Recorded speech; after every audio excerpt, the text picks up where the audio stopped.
Welcome everyone to today's live stream, episode 4 of our Baldur's Gate 3 Barbarian gameplay series. I'm Commander Jorval, and I want to thank you for coming along on our journey today. So, just a couple of administrative notes. I hope I've got all my sound settings fixed. Last live stream turned out okay. The weather here has changed quite suddenly here where I live, so now heaters are required to keep you warm, finally, during this time of year. So when it does and the heater kicks on, the heating system can be a little loud. So I've tested it. Hopefully the microphone doesn't pick it up, but we'll see. If it does and you hear it in the background, let me know and I can try and adjust some noise suppression settings to try and cancel it out. And I think that's it. Oh, one more administrative note. Patch 9 is quite quickly approaching. Let's just say that. No one knows exactly when it is, but Larian has been dropping some serious hints about it coming. I'm not going to go into all of the speculation about what Patch 9 has. There are hundreds of people who have talked about that online. But how it affects the live stream is exactly how it affected our Ranger gameplay live stream. And that if Patch 9 goes live, while I'm still in the middle of the stream, which is going to happen, I'll have a decision to make. And that decision will be whether or not I am too far along in the playthrough that I don't want to start it over in my free time and get back to the same spot where we are in the Patch 8 live stream, and then continue playing Patch 9 from there through the remainder of the live stream, or if I just want to finish out the Barbarian live stream in Patch 8, and then when we go into our next one, pick up Patch 9 from there. So we'll have a decision to make when we get to that time. It really all depends on when Larian releases Patch 9 and how extensive the changes are. I don't change playthroughs simply to pick up new classes or things like that. Like in Patch 8 when we had the Bard and the Gnome races brought in, I was playing a Ranger gameplay, so I wasn't going to be benefiting from any of that, but there were a lot of gameplay loop changes that happened as well as some mechanics and things like that. So it was a good thing for me to change and do it. So it kind of depends on what happens here. We're expecting new classes or subclasses, but those may or may not affect the Barbarian that we're playing through. So we'll just kind of play it by ear and see where Larian ends up with it, and we'll make a decision about how we want to proceed with it at that point. So, on to a recap. So, last live stream, we ended up exploring most of Sylvanas' Grove and taking care of picking up a lot of the quests that go along with that. Unfortunately, we did have an NPC death during that, the first time in all of my playthroughs that we've encountered that. So we're gonna see. I've done some researching throughout the week and can't find any mention that you're going to be able to complete this quest if the Tiefling child dies down at the beach with the harpies. But we'll kind of explore around a little bit once we're getting ready to leave the grove. And we'll see if at some point there we find Donnie and there's a different interaction with Donnie to be able to get access to it or not. We're also going to go back down there because I didn't find his body when I quickly searched around where the harpy killed him. But I wasn't using Alt to see if there was a body kind of hidden by the harpy. So maybe there's something on his body that lets us know the password. So we'll spend a couple of minutes just kind of exploring that very quickly here at the start. And then we will head down into the into the inner sanctum and talk to Kagha and deal with all of that interaction. So, without further ado, let's go ahead and get this started here. And we'll just kind of take a few minutes here and kind of go backwards a little bit and do a little more searching around.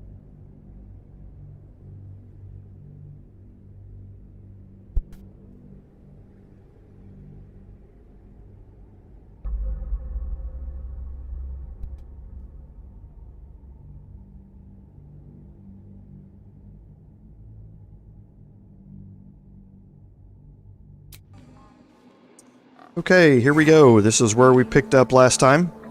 Standing in front of the door that leads you down to Kagha and the other leadership. Let's, like we were talking about, let's just quickly head back out this way and see if Donnie's body is down here. Or, I mean, if the Tiefling child's body is down here. But it is. So Mirkon's down here, so let's see. No, Mirkon is empty. Oh. Yeah, there's nothing on his body. We didn't pick anything up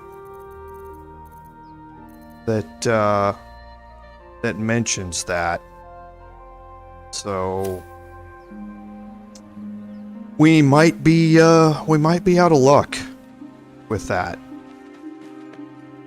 So, heading down in and meeting Maul and getting the quest to steal the idol of Sylvanas up here. Like I said, we might just be missing out on that. But we'll head back up here real quick and just see if Donnie has reappeared.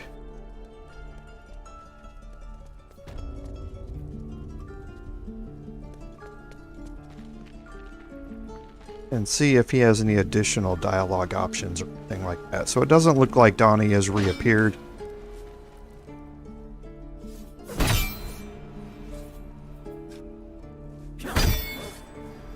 So yeah, I think we are just out of luck because we're not going to be able to get in through here. Hey, you're back. And we've already talked to Mattis. And we already tried this option. Me? You know who you should talk to? Her office is through the crack in the wall. Yeah, if you can fit. And I can't fit through the crack down here. So, okay. Well, I guess we'll skip that part of it. Like I say, that's my first playthrough where I've had such horrific luck with getting with getting charmed by the harpies. So they all focused on the retreating child instead. So let's go in here and deal with the Kagha interaction. And to do this, we're going to have Will go along, and we are going to get... There's no reason to do this other than just to get rid of the rat. We will imprison the thief Okay. under guard of my serpent.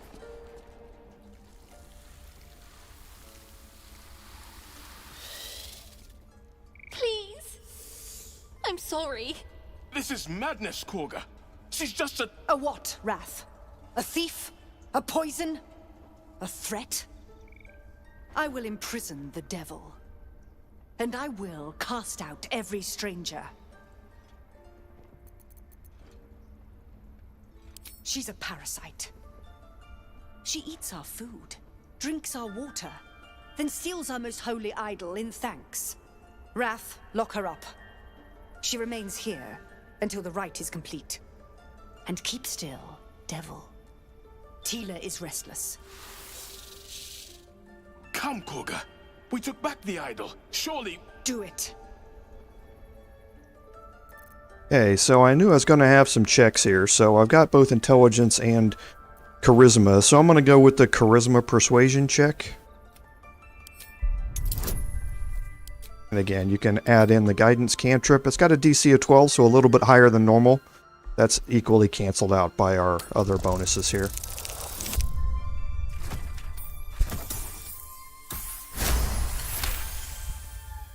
Hope I'm not wasting all my good rolls early on in the playthrough.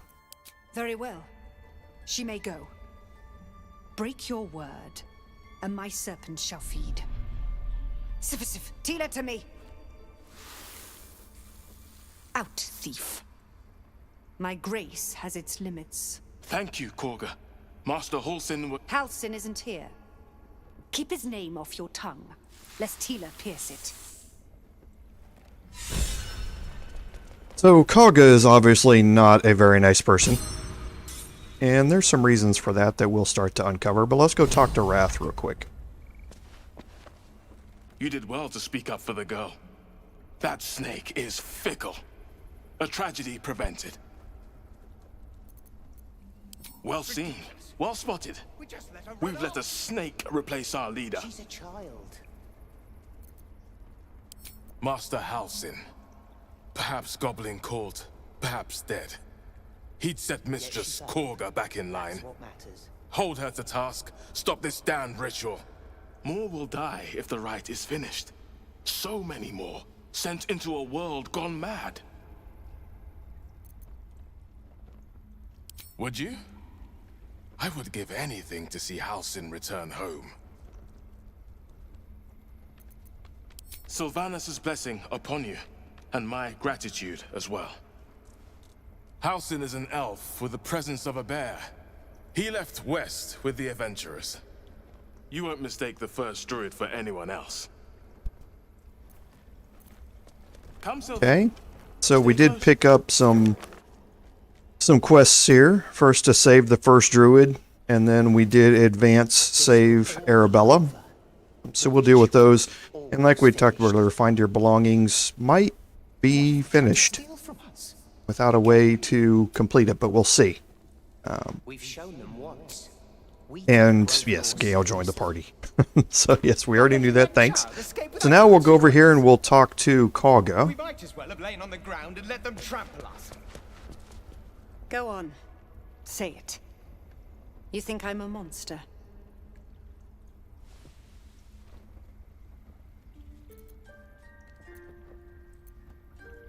Yes, you would say so. I know your kind. You see only villains and victims. A viper bears her fangs defending her brood. I call her mother. You call her monster. No matter. I took back the idol of Sylvanus, and the rite is resumed. We will seal the grove, free from harm, free of intruders. And mine perish if he stays. You showed great mettle at the gate. The mettle of a skilled sword for hire. I want you to provide your services to Zevlor. Offer to guide the Outlanders out of the grove. I'm sure they'll reward you well. They're to be gone before final prayer. If they are not, the Viper must strike. You will do more than speak. This tale ends but one way.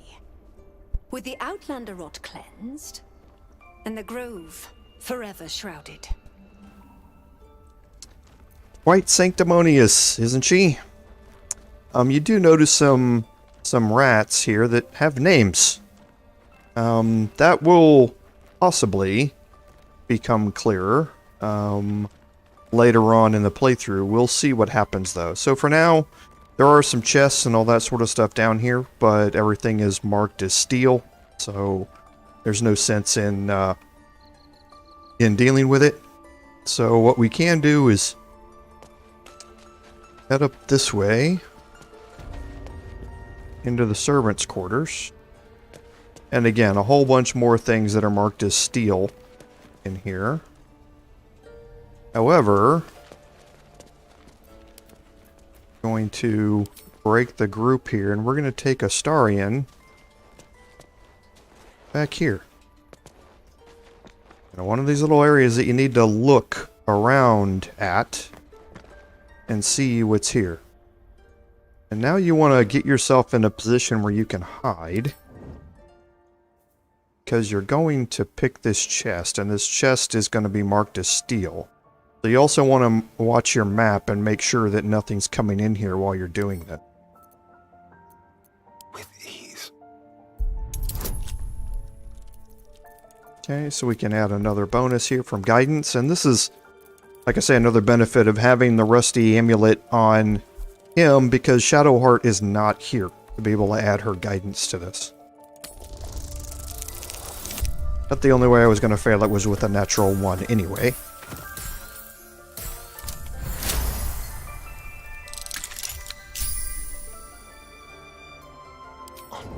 Okay, so go into hiding and steal from the chest.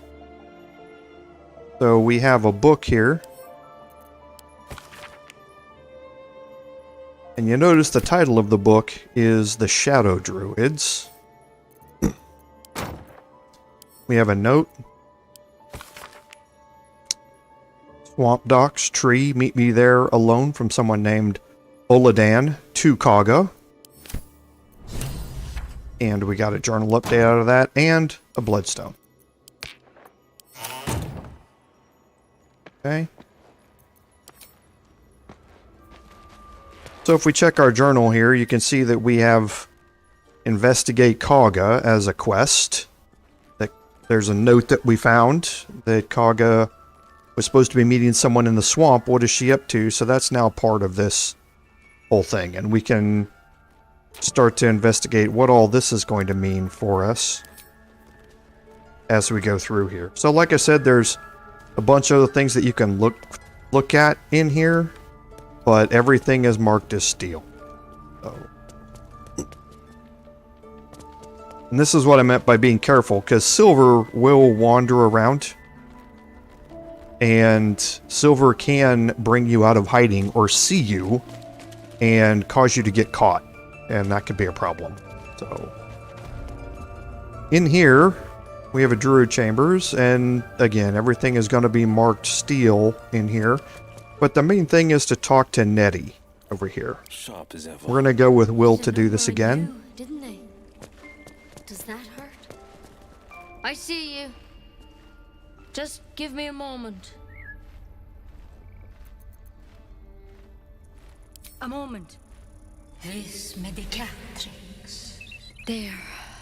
It's up to her now. Life or death. Now, what was it you needed? You found her, but I still don't know what she can do for you. Come here. Let's have a look at you. You seem healthy enough. A bit tired around the eyes, maybe. A tadpole. A mind flayer tadpole. I'll do what I can. Come, follow me. I might be able to help. We need to be quick. Okay. Now, in the previous patch, you can see that the bird is exhausted. Exhaustion is a condition that can be removed with lesser restoration. And remember, we picked up an amulet that has lesser restoration on it. But since patch 8, it hasn't worked. In patch 7, you could cure the bird of exhaustion and it would get up and stand up. And it didn't lead to anything in the current playthrough, but it might during the full version. Because again, there's another blue jay out front that was putting together a nice nest, so to speak. Probably for this blue jay here. So there may be a quest in the full version that takes advantage of that, but we can cast lesser restoration here, and you'll see that it doesn't do anything. See, exhaustion still stays there, so it's kind of strange. I don't know why it was removed or what happened with it. but maybe at some point it will turn into a quest. And that's why I've been speaking with animals. This one had the same problem as you. Attacked us in the woods together with some goblins. Tadpole crawled out of his head soon after.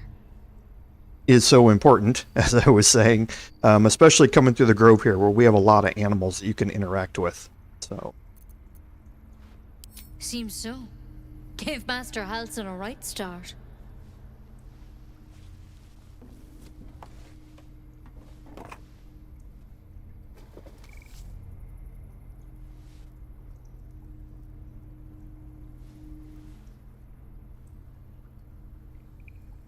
It's why he joined the adventurers on their expedition. To find out what was happening. A pity you got me instead of him. He understands these things. Studied them. Still, we have options. Of course. Now, tell me what's been happening. Any symptoms? Strange events?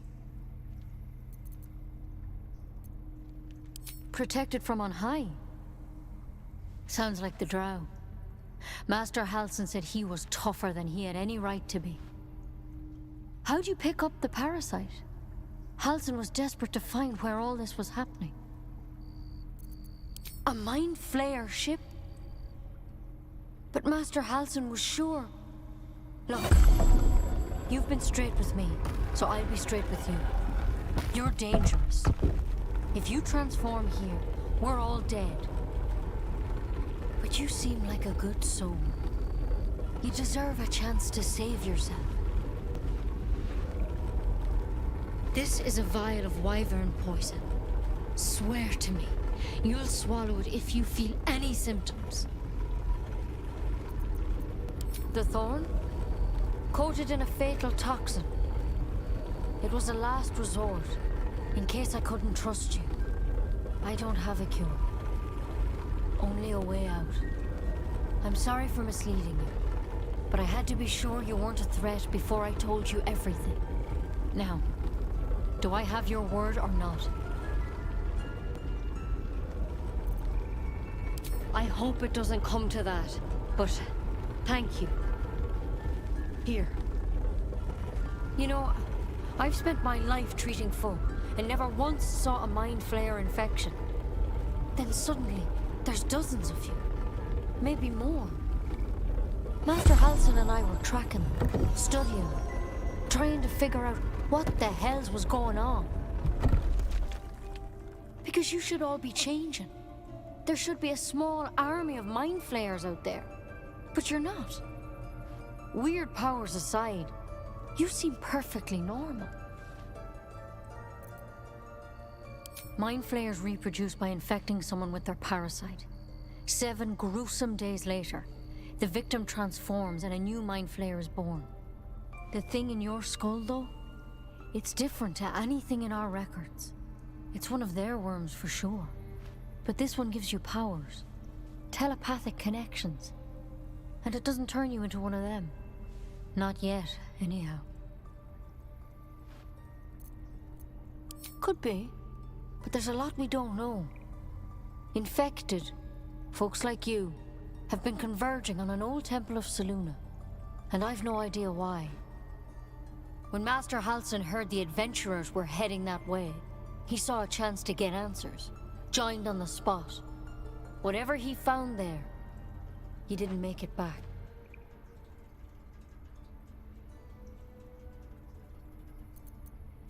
The thing is, I've sent birds to find him, but the place is rotten with goblins. None of us can even get close. You, though, you're one of them. Technically speaking, I mean.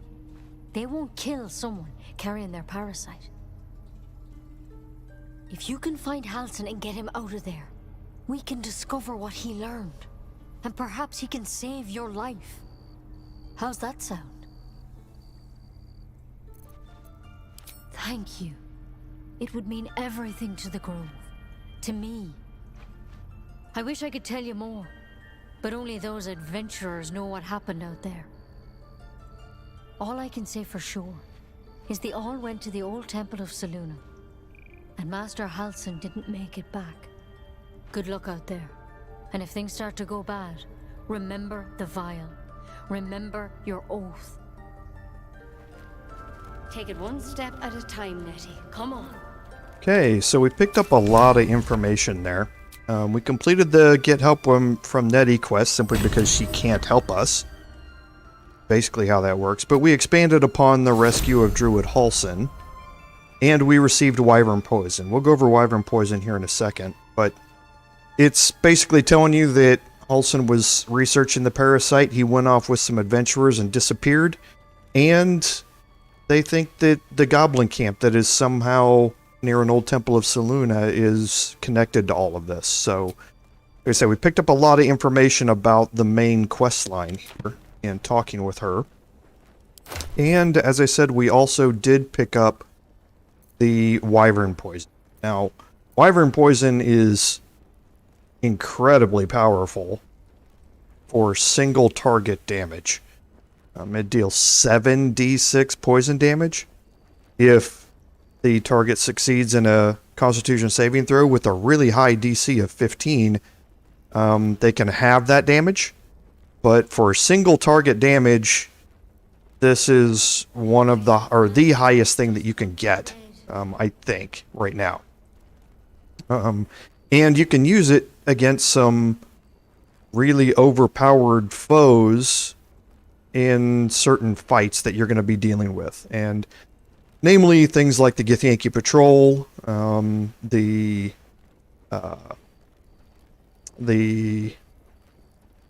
spider encounter, and things like that. So there are some times when this can become very, very useful. So you want to hold on to it and not waste it on a normal encounter. You want to utilize it when you get a chance to really be able to do some damage to a single target. So that will continue on in our inventory for a long time. So let's talk to Astarion here. Nicely done. She actually believed you'd take the poison.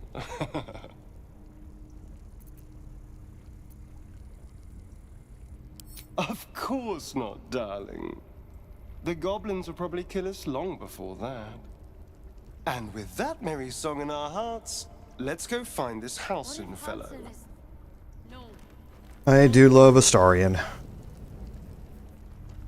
So, again, through this room that just opened here, where we were talking to Nettie at, there is a drow here that's marked as steel, but we do have also access to speak with the dead. And there's a 100% chance it's going to work on the drow here. Cum mortuus in lingua mortua.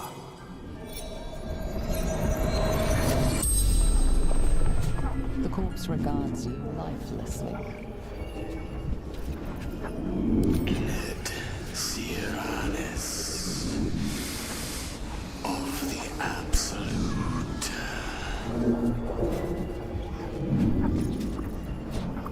Scouting. Found druids.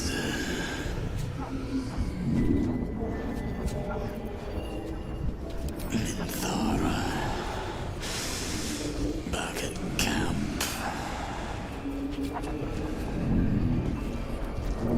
The corpse remains silent. It doesn't understand the question.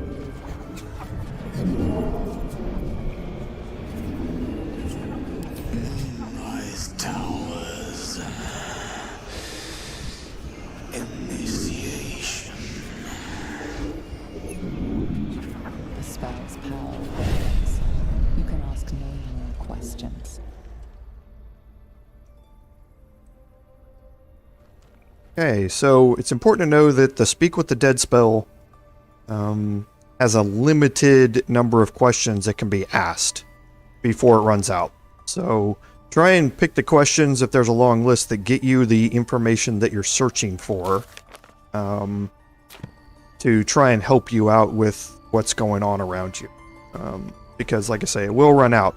But now you see we have the Speak with the Dead spell available to us to be recast. And now that it's been cast once, you can see which bodies are going to be able to have the spell cast on them by holding Alt, and you'll see a green outline around them now. So it's once you cast it once, it's an easy way to see who else you can cast it on as you go. So another thing to notice about this room is we have a rune here, but we're missing one here. This will become more apparent as we progress through this quest, but for now, there's nothing else that we can do in here. Everything is marked steal in here, so you can go through and, of course, hide and steal all this stuff. That's just not how I normally play my playthroughs. But there are, like I say, a bunch of things in here that you can look through and steal from. I just choose not to do that on mine. And yeah, the Blue Jay is still exhausted over here, and the hitbox for it's a little strange. Yeah, but you can talk to it. I just don't have speak with animals, so talking to it's not going to do a whole lot of good. And you can actually kill it just by talking to it, if you don't let it rest. Talking to Silver is also a good thing to do if you have speak with animals. We can go back to Wrath and see if he has any more information for us. You did well to speak up for the girl. That snake is fickle. A tragedy prevented. One meant to seal us in, meant to seal them out. Blasphemous. The Tree Father must see what's happening in his holy grove. Perhaps his eyes are on Master Halsin now. It is what Kagha desires. I doubt it is what Sylvanus wants. Okay. It's all right. So now we're finished down here. We can head back out. And we did save Arabella.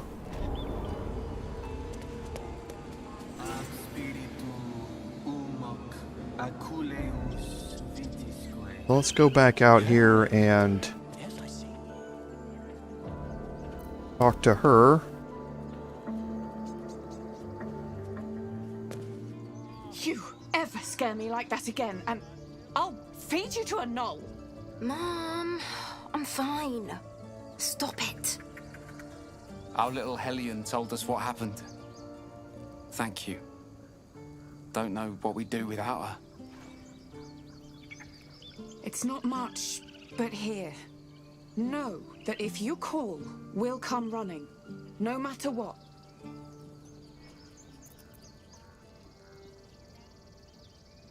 Likewise. Arabella? Thank you for helping me. Okay, we're getting a whole bunch of inspirations that we can't use. We're full up on inspirations, so... The druids don't care about us. Okay, so we did pick up Chimera's Locket. Chimera's Locket, and we do have an open amulet slot, so we'll go ahead and use it. It allows you to cast the Dancing Light spell as a cantrip. So Will now has access to that spell while he's using it, or while he's wearing it. And we did pick up the Ring of Color Spray also. He can use that as well.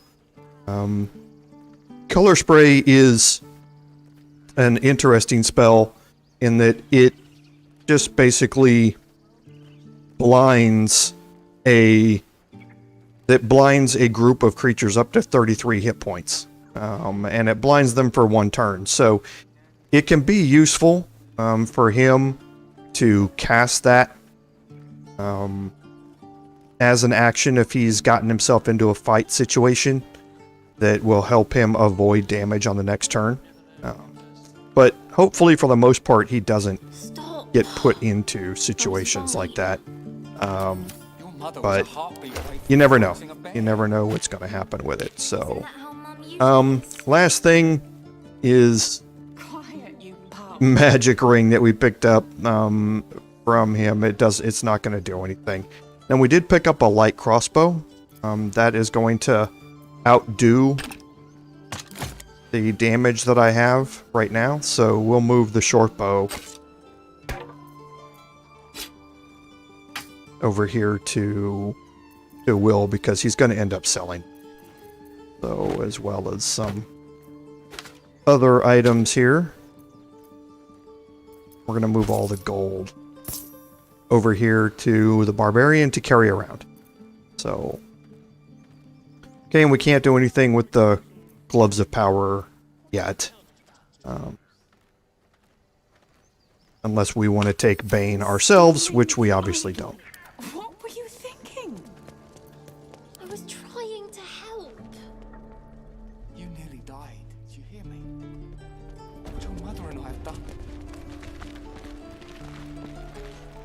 Those druids are going to get us killed. Nothing sacred about this lot.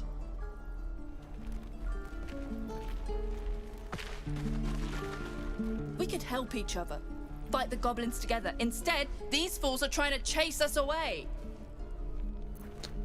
We are going to talk to Mattis again, now that we rescued Arabella. Hey, you're back.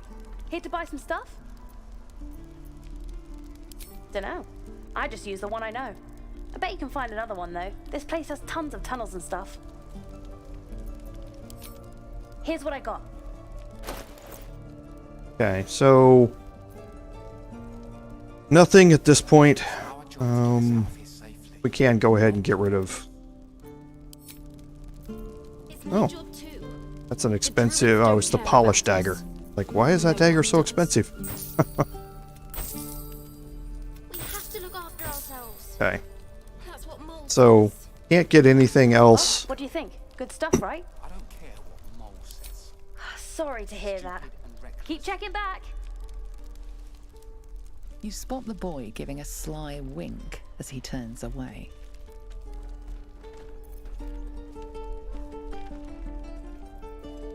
Okay.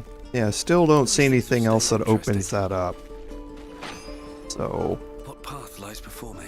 Let's go down here. And we'll open up a couple of more things down this way. So the first is we have a locked door here to get us into an area back here, and you can look through and see that there's somebody in there. They're on the map. Pandiran is in there, and we're going to skip that for now. We also have the quest marker here for Zorru, who we can now talk to. How long do you think we've got before the goblins come? Okay. So Lae'zel will want to speak with him. And this is actually my first playthrough that doesn't have Lae'zel in the party right now. So we'll put Lae'zel in the party and come back to that. But for now we can head through here.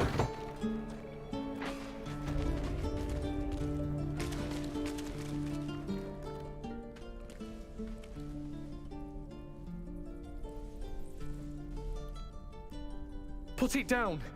She can't fight back. That's the point. Get out of the way. She didn't kill your brother, Arca. You're better than this. Shoot before you lose your nerve, Tiefling. If you ever had it to begin with.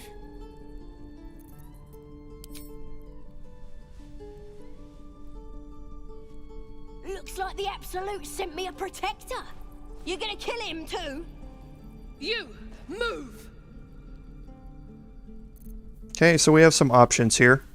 I do have Intimidation with a +5.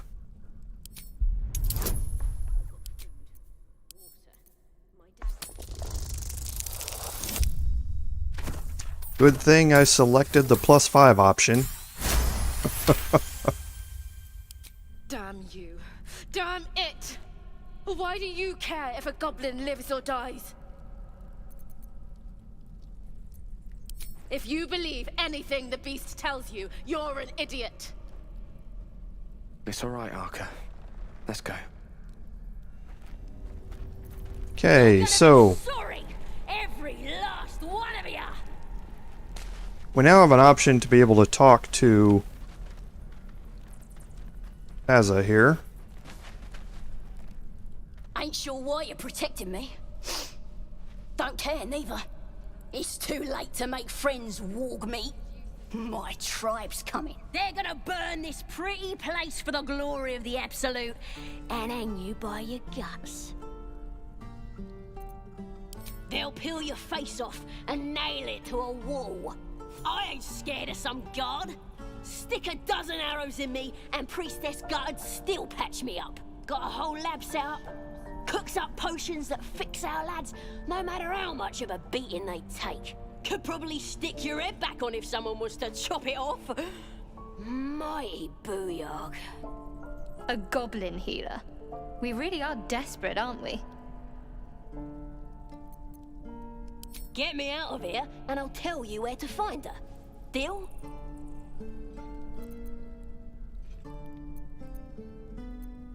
Then hurry up and do it. My tribe ain't as friendly as I am.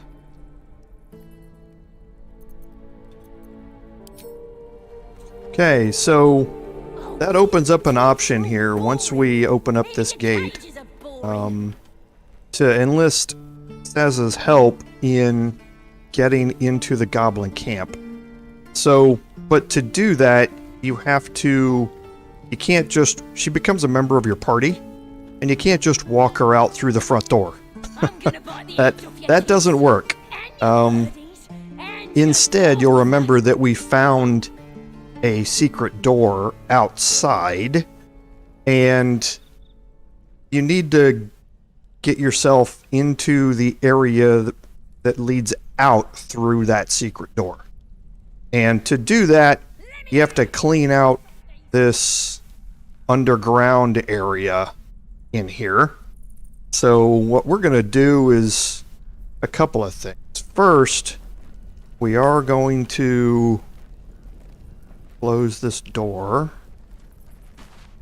You're gonna be sorry, every last one of you. Okay. And we can... One day I'll catch a break. This door here is unpickable, but you can attack it.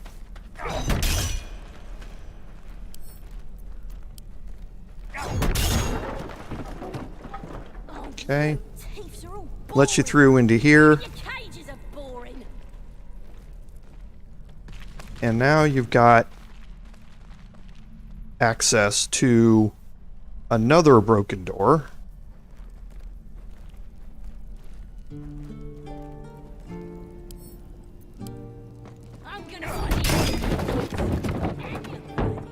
Okay, and I'm gonna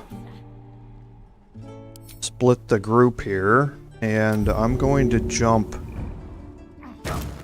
down here. Okay, we have some stuff that we can search down here. Okay, of course. So we're gonna bring Astarion down here. That's an unruly looking mushroom. Best not get too close. Okay, so he did find the malnourished torch stalk up here. We're gonna cast guidance on him. Then we're gonna move back down here. Okay, so he found that one. Torch stalks blow up when you get close to them. Okay. So we want to find them and clear them out.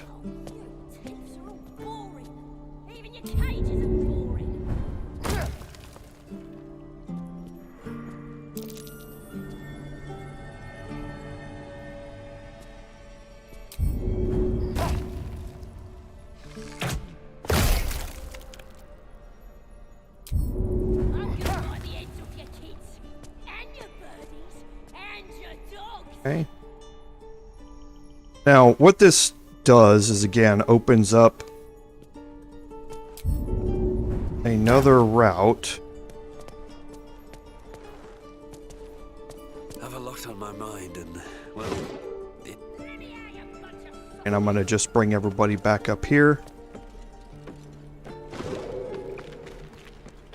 Okay, I'm going to move Shadowheart back out of the way. Move Astarion back here, and we'll... Oops. Move Astarion here. We'll attack this torch stalk. Okay. So now what this does is opens up another route, because going down that way, you can climb back up here. Now, I think that's the way that you're intended to go. However, you can get up here and you can jump straight across over here. And all of the characters, I believe, have enough strength to make this jump.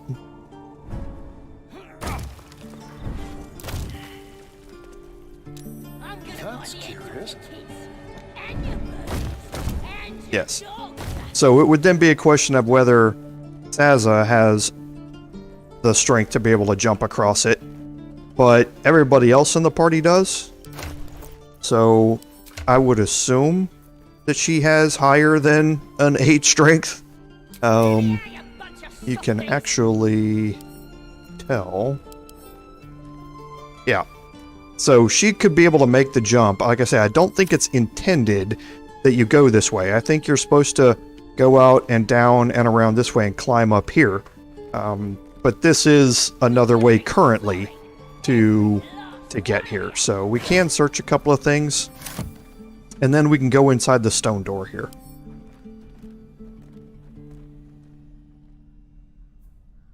And we'll deal with, actually, you know, let's put that on hold and go this way first.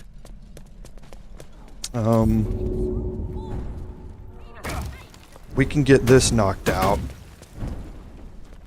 Going to split the party again. I'm going to cast guidance on Astarion again.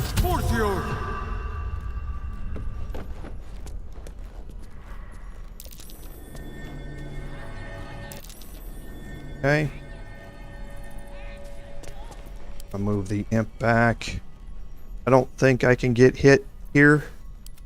If I can, and I get hit by this blast, it's going to knock me into the void, which is always fun. But I don't think I can. Yeah. Okay, and then there's another one here. But I don't think I can see it. Can't. So...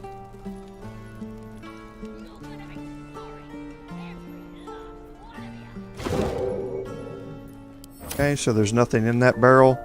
There it is, right there.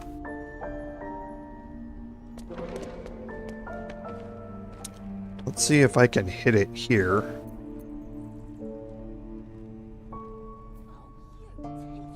Does look like I can, just for a split.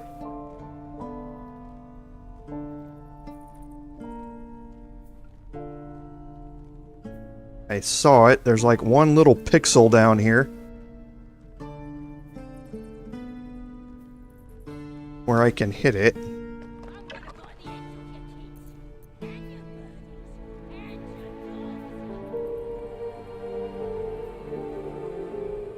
Doesn't look like it. So what we'll do is we'll just shoot the barrel. There's nothing in it. And then we can shoot the torch dog. Okay. Alright. And now what we want to do is take the Amulet of Sylvanas and move it, because I don't think Shadowheart has the strength to make this jump. Okay, she can make... I guess she can make it. Okay. So let's get Will up here.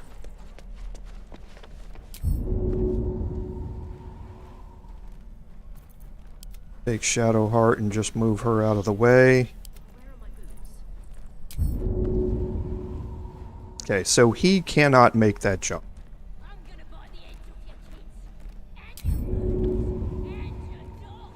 Yep. Will can't make it. So Shadowheart has the amulet that we were looking at, so she can walk down in here. Stop! This place is off limits. Leave. Okay. So I do have some wisdom checks here, in addition to the standard other checks. So let's do an insight check here. And let's see here. We will add in guidance. Wow. Got a great roll on guidance. Saves you once again. You note her grimace of pain. Something is wrong with her legs. Damn it! Don't look at me like that. You can stay. Just keep your hands to yourself, all right?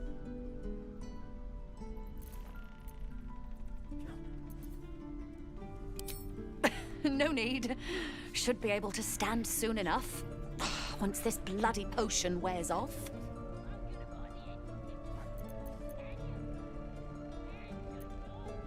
From the old lady in the cave. The one with the lotions and potions. To her credit, it worked. I'm as strong as a bugbear. And fearless. Course she also warned of side effects. Should have listened. Now I'm stuck guarding crates.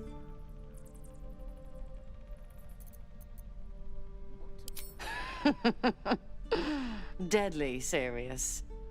Still, the sooner this wears off, the better. Okay, so you come down in here.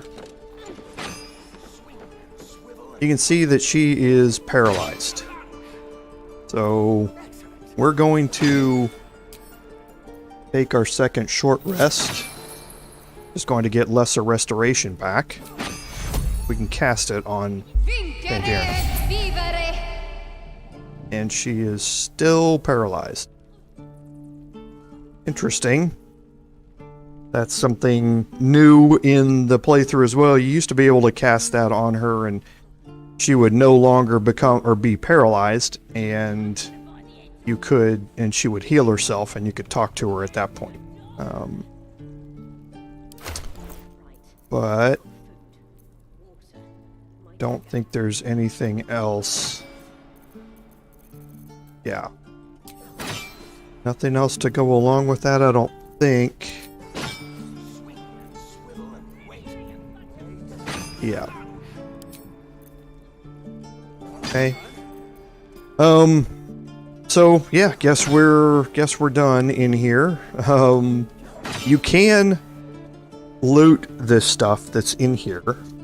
Again, it's all steel. But you can loot it. There are some things that she's not going to have a problem with you touching. Very few, though. The rest of it, though, she's going to have a problem with. So that's what healing her does, but I can't do that now. So.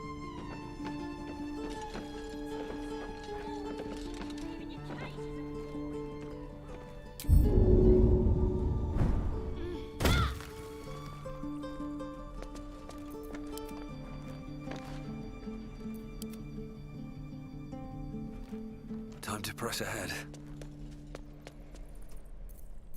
Okay, so we're going to toggle group mode again, and now we're going to head down and clear out this area in here, because I think in this playthrough we actually want to rescue Sazza and use her to get into the goblin camp. Okay, so now here, before we go in here and go too far, Will still has his spells, but Shadowheart does not. We need to get Lae'zel back in the party anyway. So I think we're going to take a long rest here.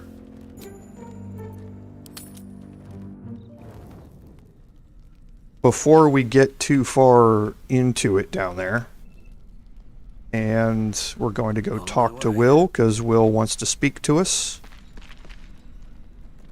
I should speak up. I was watching you at the Grove Gate. You spilled enough goblin blood to fill the Chiontha.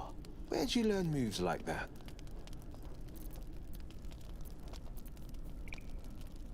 Whoa there, Chief.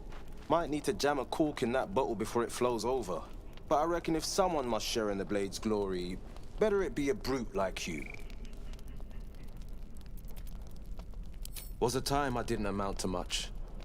But then, a higher purpose called to me. Killed a few goblins, freed a few captives, and I was hooked. The only life I want is a hero's. Now, let's get some rest. I do my best goblin killing at sunup. Okay. So we can look through here and see what we want to do. I think we're going to remove Astarion from the party. Temporarily. What do you need now? Actually, we're not. See how I want to play this. I think we're going to remove Will from the party temporarily. Well met. You sure about that? I'm one of a kind. And just when things were warming up. Okay. And now we're going to go talk to Raphael.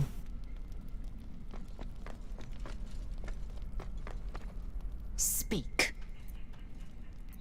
It is done.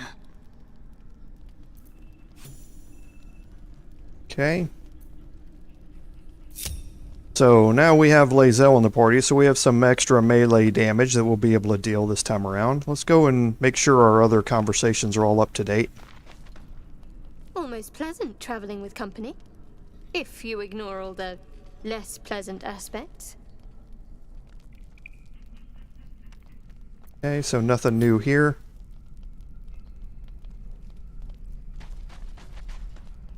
How can I help?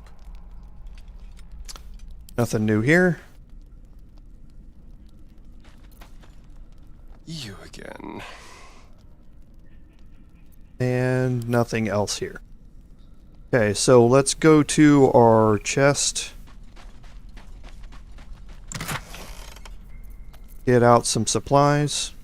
So this is 24. Plus 6 is 30. 36.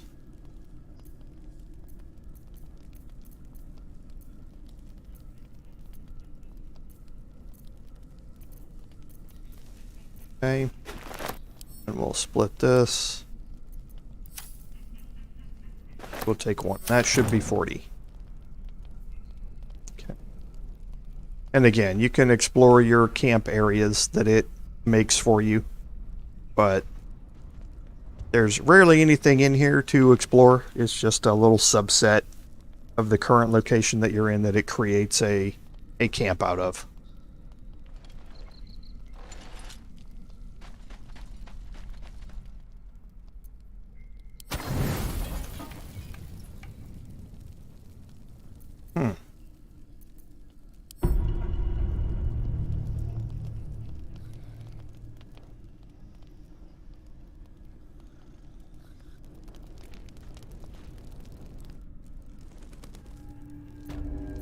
Okay, so now what we need to do here is clear this out. And if you look ahead, we have some terrain that's going to make movement speed a little bit problematic. We have a guardian statue over here, and we have a rune that is lit up down here. So what we're going to do is we're going to hide everybody. We're going to toggle group mode, and we're going to take Astarion, and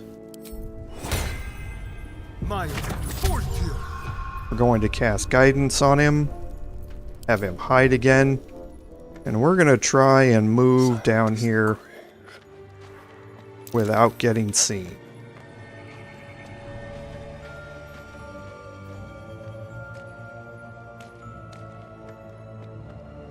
Did some bleeding arts show up to save the druid?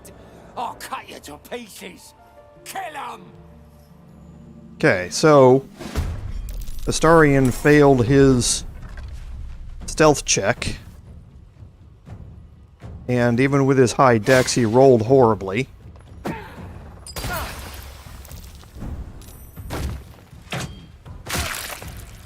Okay.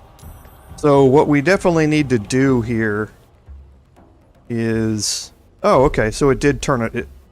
He clicked it, and when he clicked it, it must have brought him out of hide to do it. So we're going to dash.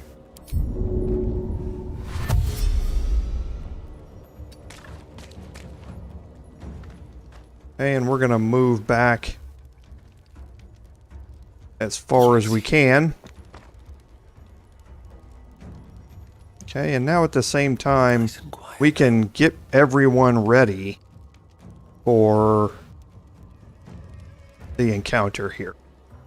Because we have 4 goblins here to try and work our way through.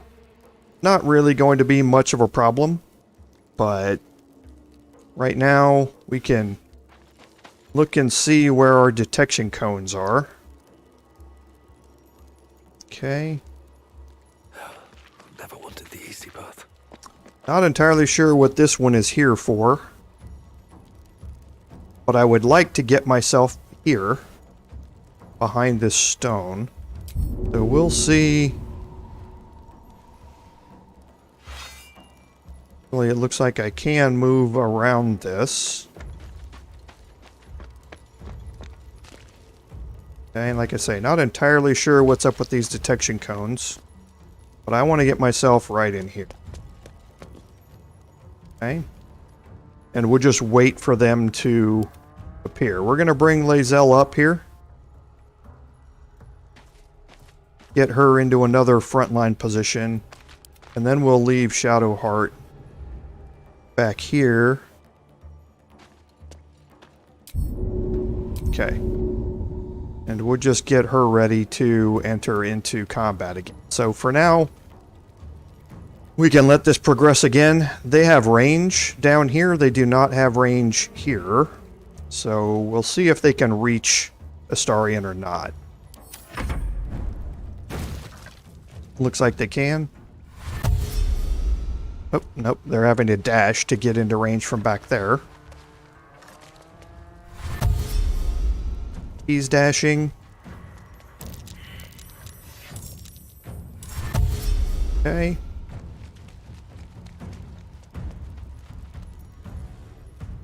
So that was interesting. His hide failed. Don't mind me. But yet he wasn't seen. Very, very interesting. Okay, so we are going to make an attack here. We're going to make it reckless, and we're going to put him into combat here. He can't frenzy because that's only available when you're in combat, but he can walk straight up and hit him in the back, and he's got advantage on the attack roll.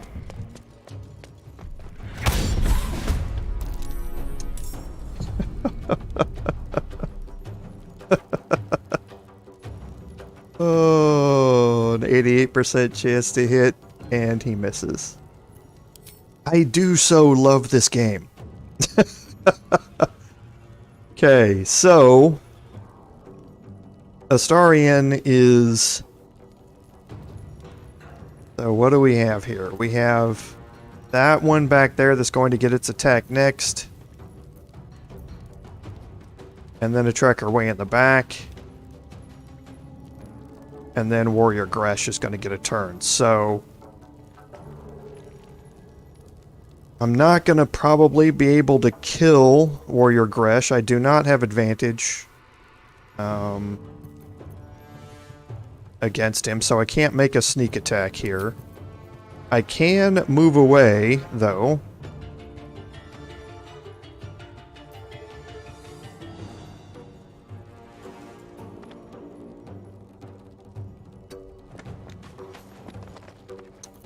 And then maybe...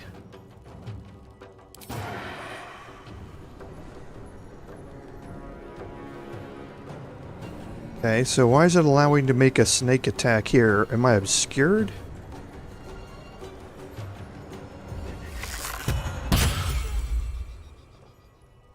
Okay, well that was very interesting. I guess it's because I'm obscured here.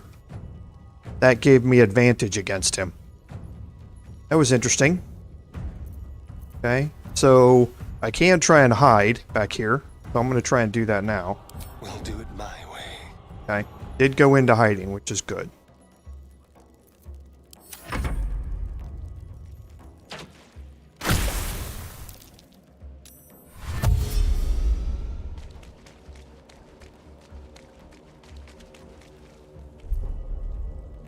Okay. So, Shadowheart, there's not much that I'm going to want Shadowheart to do here, except cast some healing. Take your... Okay.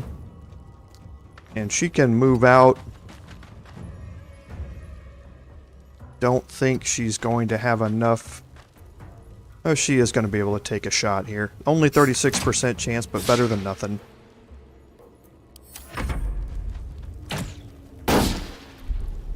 Okay, so now I definitely do want to frenzy.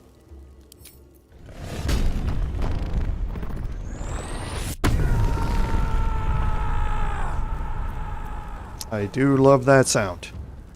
Okay, for the rest of the turn, so I'm going to go ahead and make a reckless attack here. Doomed. Just doomed. Okay, and I am going to move myself closer. Lae'zel now can dash.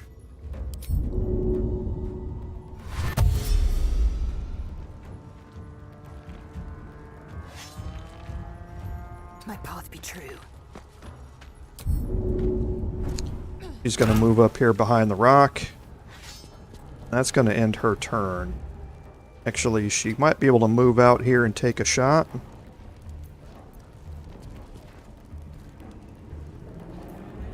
Oh.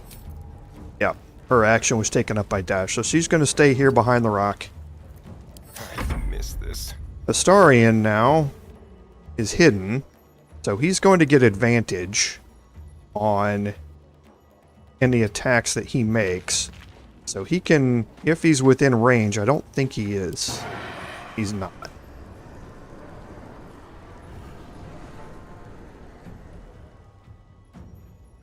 Okay, so he's hidden there, so we'll leave him hidden.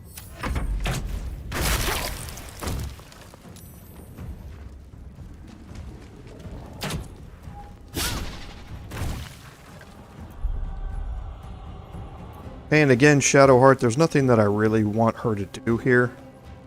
She can move up. See if she has enough to take a range shot. She does. Okay, just get some damage in, that's fine. Not interested in wasting her spell slots very much. Okay, so now I have Frenzied Strike here. I don't really need to, but might as well. 65% chance. A reckless attack gives me 88%.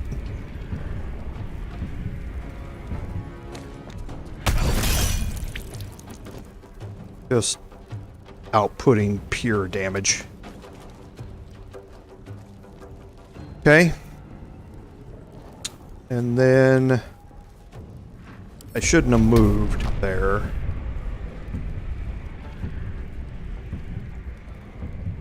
Yep, I shouldn't have moved there. I should have moved here and done a throw, picking up this body and throwing it at Tracker Worm. But I am death. it is what it is. So we will move Lae'zel out here. Get her in a position to do a ranged attack. Of course. Let's have some fun.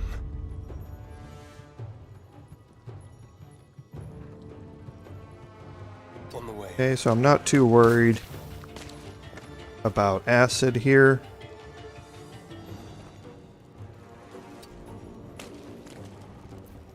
Do want to, however, make a sneak attack. Perfect. Okay, so let's get everybody up here. We'll get everybody else grouped back up. Actually, we won't. We'll take Astarion back here to do some looting.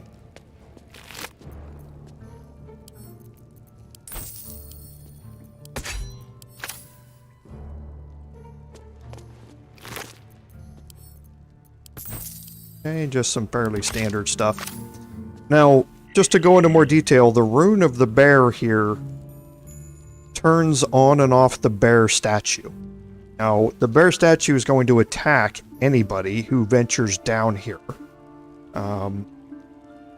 while it's active. So when it's glowing blue or purple, like these are down here, they're going to attack you, and they put out a fireball attack. Well, more like a firebolt attack that will damage you as well as enemies. So you could have left this active and tried to draw the goblins back through the attack range of it, but this thing only gets one attack per turn. And the overall difficulty of this fight wasn't that hard. So it's really not worth taking a chance that you're going to get damaged yourself by it. It's more of a help if you haven't gotten to level 3 at this point, and that sort of stuff. If you're just starting out and you've wandered your way into here, that may be a little different. So Findle is unconscious, so we can go up and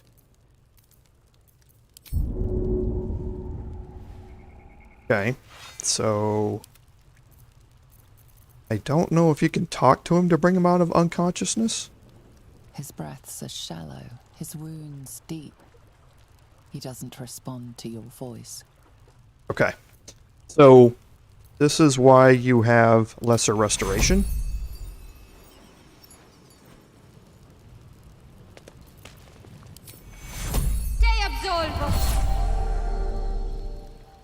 I'm starting to wonder if lesser restoration is bugged.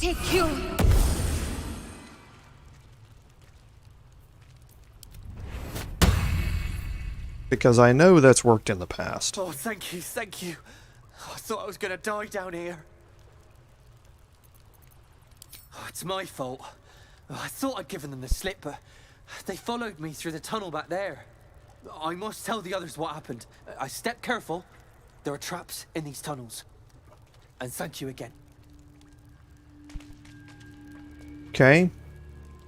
So he mentioned that there are some traps in here, and there most certainly are. You can see out here that we have a couple of guardian statues that are active. We also have another way to climb up here. We can also move our way around this way.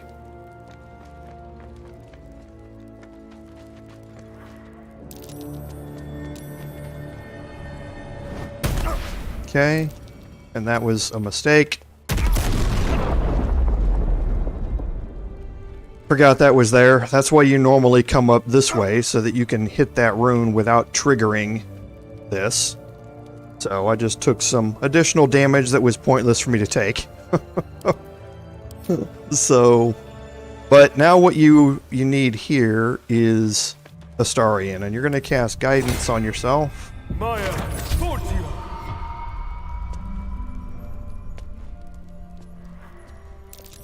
Okay. So he did perceive that this chest is trapped. So now he's going to use a disarm kit. Got a DC of 10. See all the great things that we have going along with it. So we get a bonus of minimum 8. So the only way we can fail this is with a natural 1.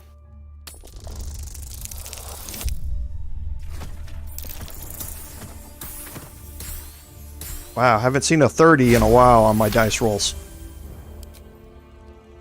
Okay, so now you can lockpick it.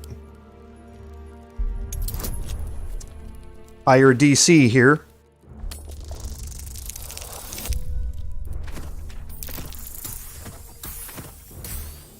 With all those pluses. It's just so hard for Astarion to fail a lockpick. Okay. And we pick up Nature's Snare. Now we also have some barrels in here. Be careful. These are oil barrels that you break them, let oil out all over the place. Oil is obviously flammable. And if you get yourself in a situation where you come out and there's oil all over the ground and the eagle statue starts shooting at you, that can be a problem.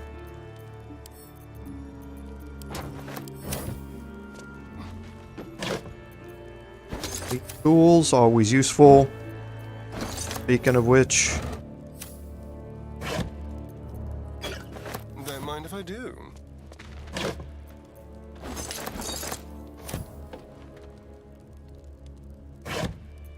Okay. Yes, let's. So, now, if we continue on up this way, you can see we're approaching the quest marker. This is basically letting us know that there's a door up here.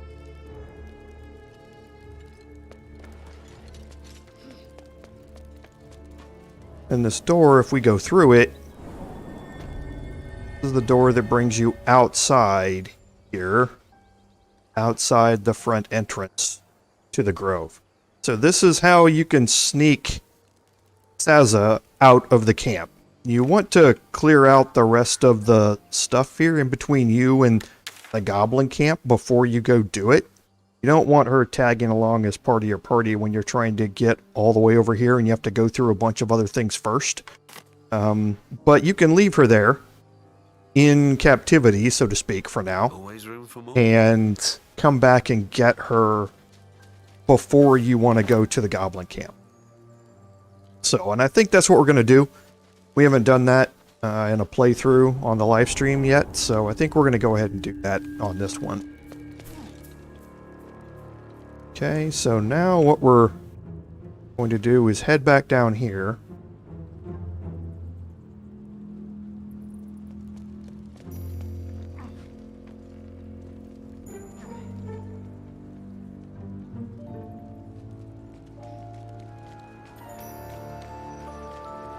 And we're going to break the party apart and take Astarion and give him guidance again.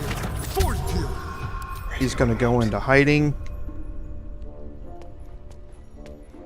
He's going to jump up here.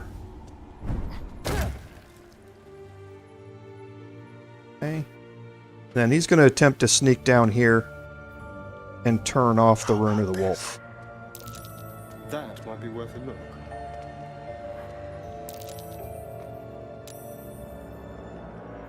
Okay, perfect. So he can now come out of hiding, and down here we have a human that we can search. Gets us a charred key.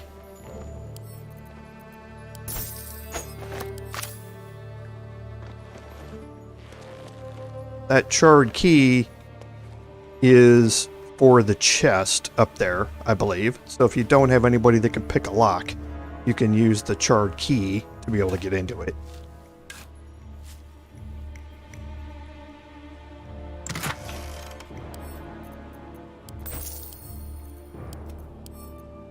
Okay, so some camp supplies and thieves tools. We're gonna, since he doesn't fail thieves tools or lock picking very often, we're gonna end up with a lot of thieves tools in our inventory, and they weigh a lot, considering what they are. So we're gonna want to sell those at some point to keep him from just getting overburdened with them.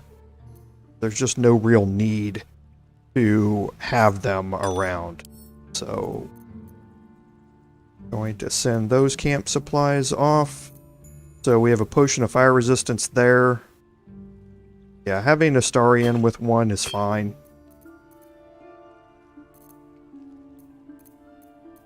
Okay. And we'll deal with Nature's Snare here in a little bit, but for now, we're in a short rest, get all of our points back, and we're finished down here. So we're going to head back up. Let's see. And now that we have Lae'zel in the party, she is going to want to have a chat with Zorru. Okay, so we're gonna Without delay. bring her along here and go talk to Zorru.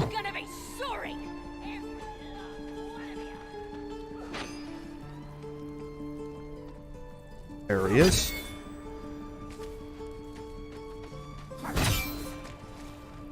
By Mordai's eyes, another one. My friend's blood not enough. Come to rip me open too. In Kresh Kalir, a formal greeting begins with a bow. Is this monster with you?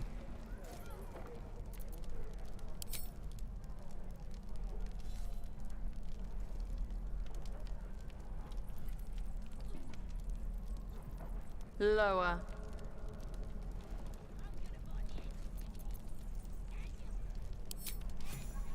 Is that everything? I think that's everything. You saw another gif. Where? On the road to Baldur's Gate, near the mountain pass. Saw us, for we saw it. Jammed its blade through Yul's belly, straight to the other side. No twisting. Kin must have been in a hurry. The map. Show me.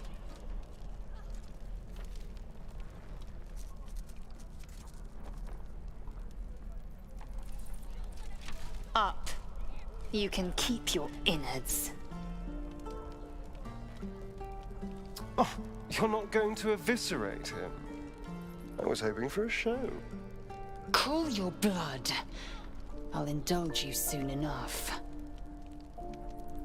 The interactions between those two are always hilarious throughout the playthrough. Whenever they're together in your party, it's fun to watch. So, okay, so for the most part, that is now concluded the things that we're going to be doing inside of the Druid's Grove. We can talk to Zevlor again, since we have talked to Kagha, but I don't think there are any changes. Best be on my way. But we'll check real quick and see. Might as well.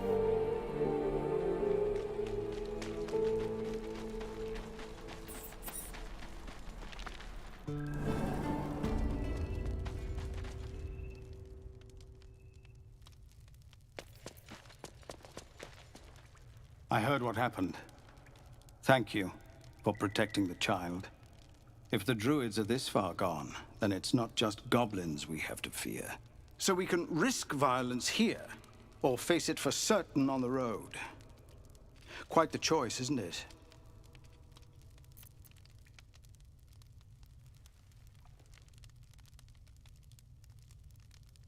Okay. You saw what they were willing to do to a child just for trying.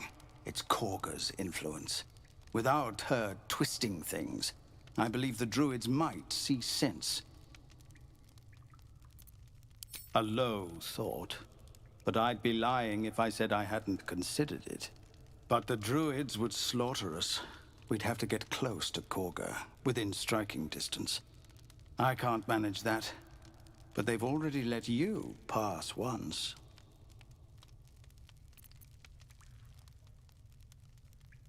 To get these people to Baldur's Gate? Everything. I'm still hoping Kagha can be swayed from this madness.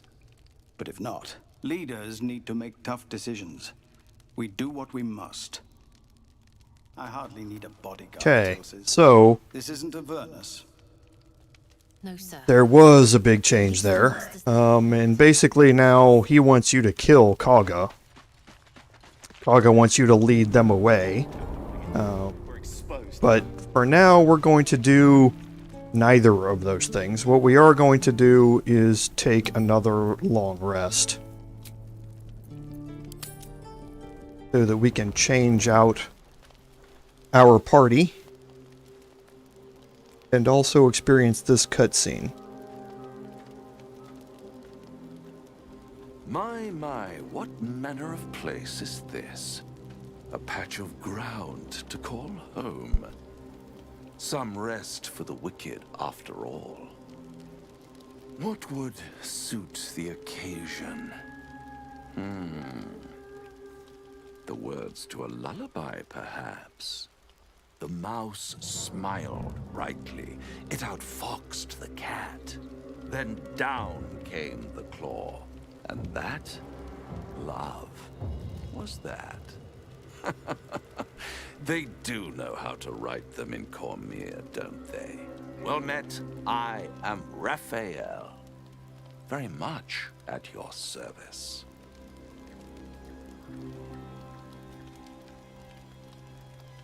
Okay, Raphael is actually a very well-known NPC from Tabletop, and we're going to find out a lot more about Raphael as we go through this. But this guy just showing up out of nowhere is a little bit suspicious. Neither. The fox, rather. Hiding, in a word. A silent observer, about to break the silence. Of course, what I have to say merits some privacy, as well as some more, let's call it, refinement. Yes, this encampment is decidedly too middle of nowhere for my tastes. Come.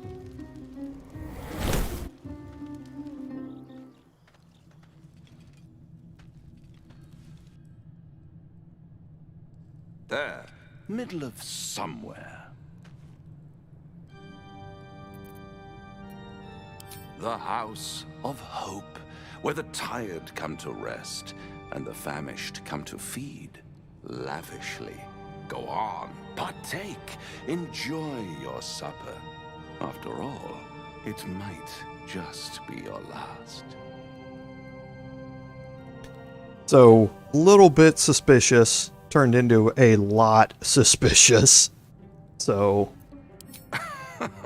Are you not entertained? Well, far be it from me to disappoint.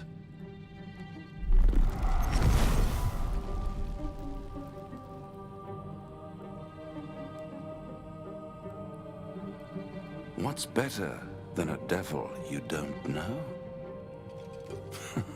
A devil you do. Holy in hells. You're a Cambion. And so much more.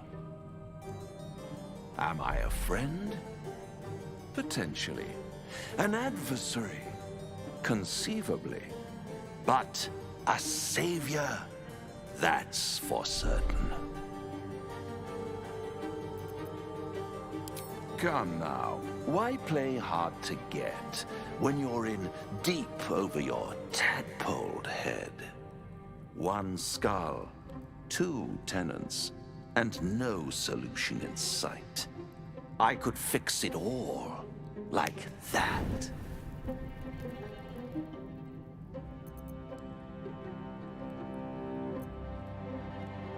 And what is madness but a denial of reality? Still, I've a feeling you'll change your mind before it's changed for you. Try to cure yourself, shop around, beg, borrow, and steal. Exhaust every possibility until none are left. And when hope has been whittled down to the very marrow of despair, that's when you'll come knocking on my door. Hope. Such a tease.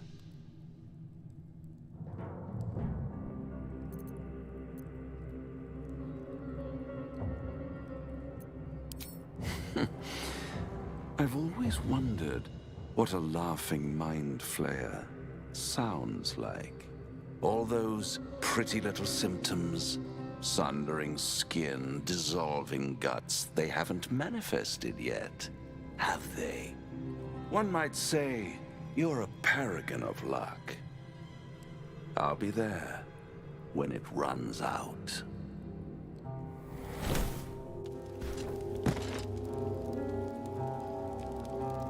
Hey, so welcome to Forgotten Realms. For everybody who's not familiar with tabletop, like I said, Raphael is a famous character in the Forgotten Realms. Just basically offering deals with the devil, so to speak. And in exchange for a lot of different things. But like I say, a lot of the stuff that's happening here is direct, or in Baldur's Gate 3 as a game, is a direct reflection of some of the Forgotten Realms campaigns. And yeah, Raphael being from hell itself and offering deals with the devil, it's very, very interesting to see him make an appearance inside the game. At the end of the day, you just don't want to trust anything that Raphael has to say unless you are at a point of no return. And you never know, in the full version of this game, maybe we'll get there. So, Raphael is neither good nor bad. Raphael is in it for himself. And everything that he does is for himself and for the supremacy of the Hell plane, or Avernus. That's just entirely what it is. So, he's one of those anti-hero types, I would say, for the most part throughout the Baldur's Gate games, and that there's nothing overtly evil about what he's doing, but there's always an undercurrent behind the scenes which is going to lead you down paths which are never going to benefit you. So, at the end of the day, just never trust anything that Raphael says. So, let's go through and... Now there's a bloody devil trailing after us. Well, this gets better and better. Shop around, he said. He seems sure we won't find anything. And he might be right. We've had no luck so far. Maybe. But all that, take your time, I'll wait nonsense. He's playing with us. He reminds me of, well, someone I used to know. Someone I like to play with people. Creatures like them don't play games unless they know they can win. Maybe. But he's not the only one spinning a web for us. This is no ordinary Mind Flayer parasite. Who tampered with it, and why? What do they have planned for us? And why are we important enough that a devil comes knocking on our door? If we find those answers, we might have a chance. I picked up a lot of information there from Astarion about what's happening here. This devil, Raphael, flaunts his paltry wings as if he wants to impress us. You saw the red dragon slaying his infernal kin above hell's fires, did you not? Next to a dragon, the devil's a gnat. When I am Kithrak, I will take my Queen Vlaakith his head as a trophy. Githyanki Knights, the riders that chase the Nautiloid. They are the commissars and enforcers of my Queen Vlaakith's will. Vlaakith bestows no greater honor. To wield a Kithrak's silver sword is my destiny. I will earn my Queen's favor, and I will conquer every layer of hell should she command it. The Geich are my kind's mortal enemy. It is not unusual for the Kithrak to give chase. To penetrate the hells, This is unusual. But I'm not one to question the wisdom of my queen. I can see but to the horizon. Blackest sight pierces the many plains. Okay, now to Gale. Do you feel as flattered as I do? A Cambion came courting us.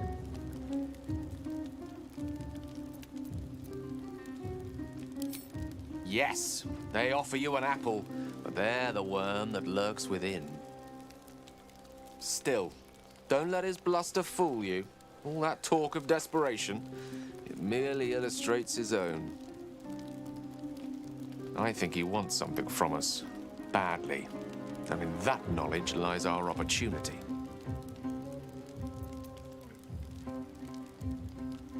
Our souls. I suspect that's but his opening offer.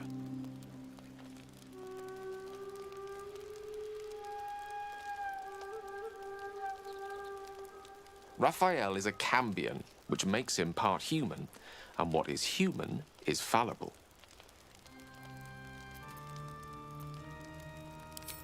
By figuring out his true intentions. Fact 1, there's something very strange and very powerful about our tadpoles. Fact 2, a devil offers to take it away. What if the tadpole is what he really wants instead of the customary price that is our souls? If I'm right, there's a mighty bargain to be made. Remember his Cormyrean rhyme? Down came the claw. Perhaps we should start growing our nails. So very, very interesting listening to all of these conversations. The devil with the silver tongue. An old fairy tale my father read to me. The kind with a hero, a villain, and a moral. A farmer made a deal with the devil, so the story goes. In exchange for the farmer's dearest fruit, the devil granted him a bottomless coin purse. The farmer's dearest fruit, naturally, was no apple nor peach, but his beloved daughter. We can learn a lot from fairy tales, don't you think?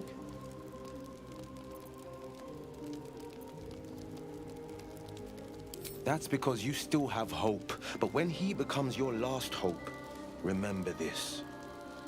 He'll require of you what you're least ready to part with, and then require more still. You might think you'd give up anything for a cure, but the devil won't take just anything. He'll take everything. Very, very true. Bloody hells. Literally. Just when I think I've got a grasp on our dilemma, a devil shows up. No matter. We've dealt with every other oddity thrown at us lately. We can handle this one too. Now, as for this Raphael, he knows our secret. He claims he can help. What do you make of him?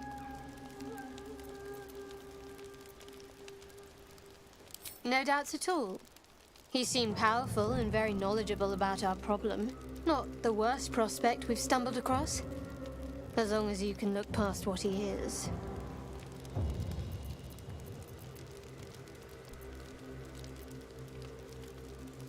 Good. That's what I wanted to hear. I know people who work much like our new acquaintance does. You don't need a scourge or a rack to break people. Fear and self-doubt is sufficient. When actual pain comes, the victim's already done the heavy lifting for their torturer. There were no right answers with that devil. He was toying with his food. Us.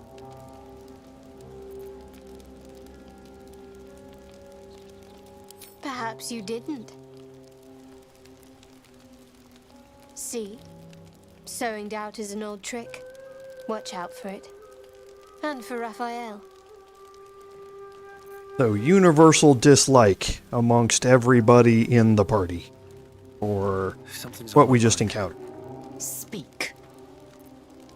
Chuck, you believe you can survive without me? As you say, do not keep me waiting.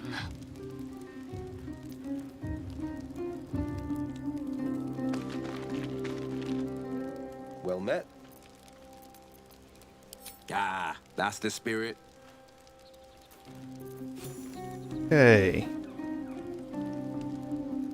So now we're going to pick up our camp supplies and go from there. So let's move over some items here onto Will that I'm going to end up selling. We're going to put these back into camp for now. And we're going to put Nature's Snare over here for now as well.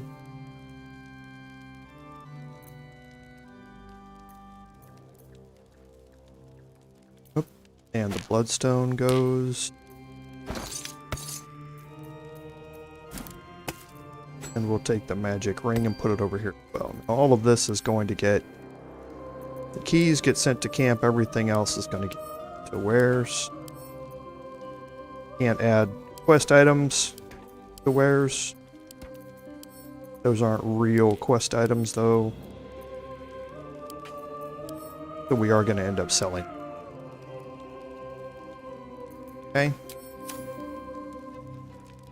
Alright, so let's pick up our camp supplies. We did use a couple of spell slots here, so we do want to get our spells back. This better be good. What to do? Defender of the people. Can't give up now. Okay, so we have 12 and 18 is 30. So we're going to split this. That was interesting. That should have been 2. Just failed to update. Okay. So that should be 40.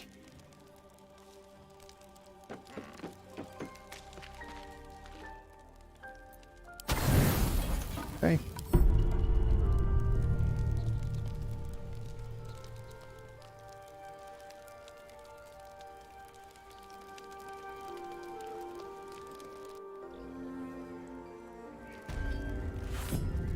Okay, so now that we've got our party back to what we want it to be, we can start off with Will, and Will is going to cast Mage Armor on himself. Okay, he's still got his Imp out there. Okay, and we are ready to continue on. Actually, while we're here, take Will. Keeping pace. Go down here and talk to Aaron or Damon again, and do some selling. Looking for steel? I have, well, something close. Okay. So now we get to Nature's Snare. So Nature's Snare has an ability. That ability is Fly Trap. It's a passive feature that goes along with the damage by Nature's Snare. And you can actually see...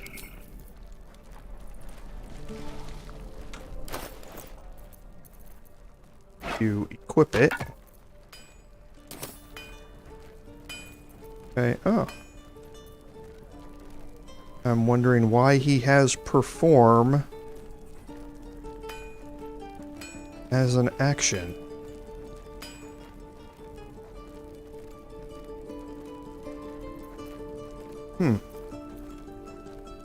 That's interesting. Anyway, what I was demonstrating was that you can see that there's nothing in here to click on to initiate Fly Trap.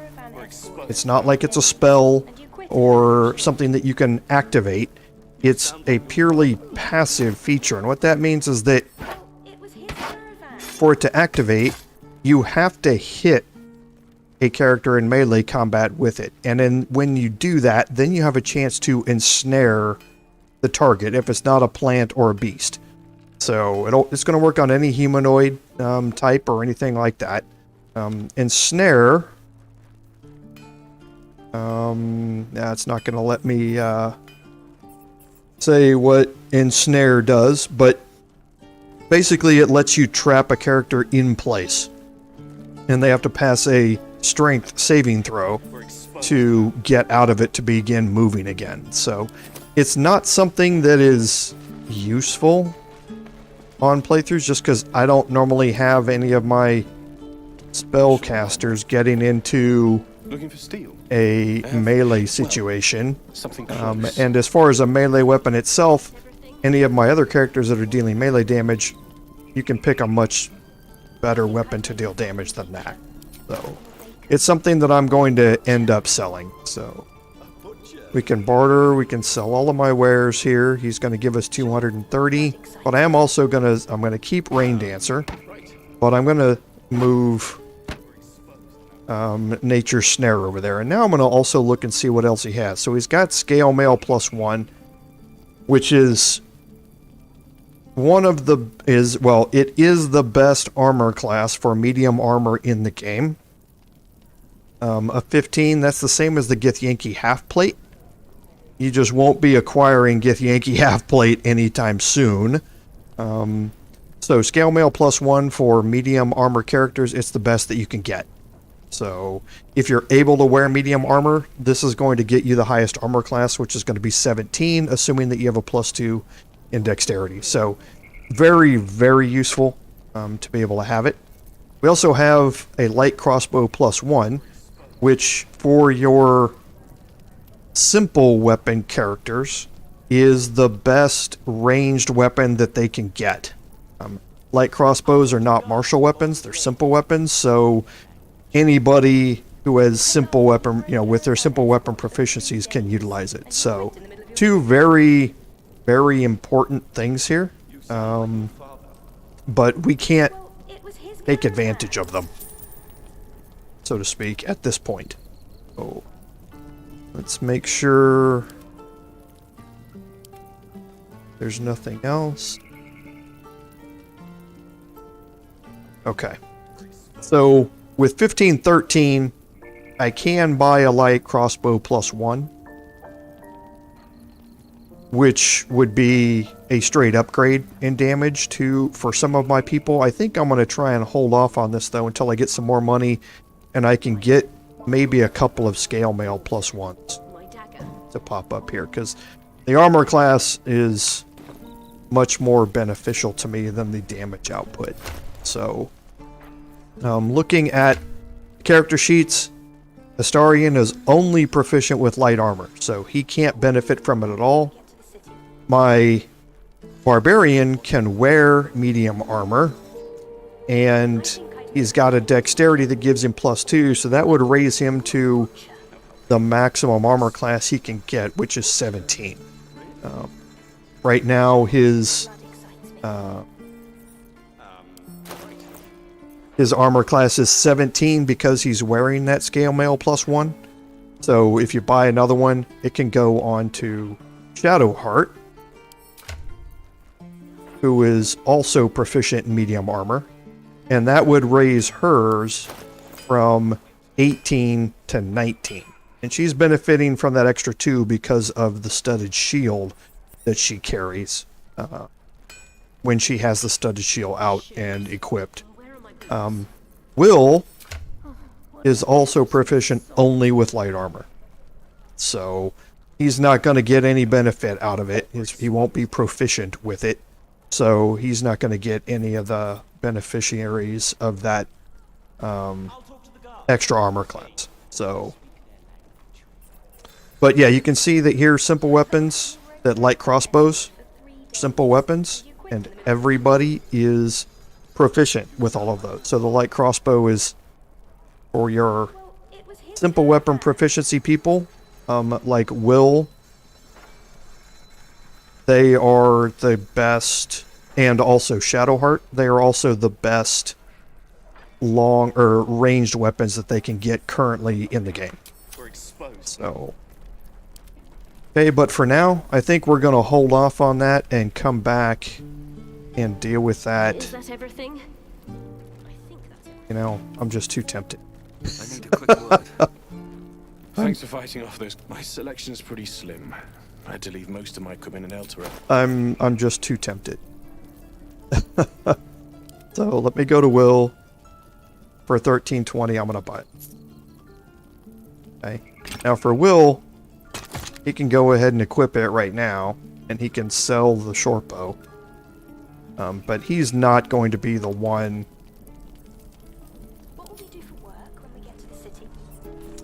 that ends up keeping it, because again, his Eldritch Blast ability is just way too powerful for him to use. So I can swap that out for me and get a straight upgrade on my range damage, and he can take the light crossbow here to get him an upgrade of damage over his short bow. Okay, so now let's get out of here. And we'll head on down the road. And get into some more fights here for the last hour of the live stream, which I know is what everyone wants to see.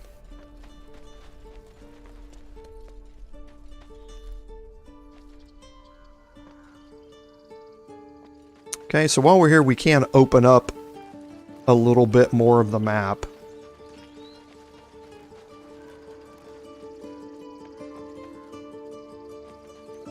And you'll see that we do have another interaction down here. And I'm off.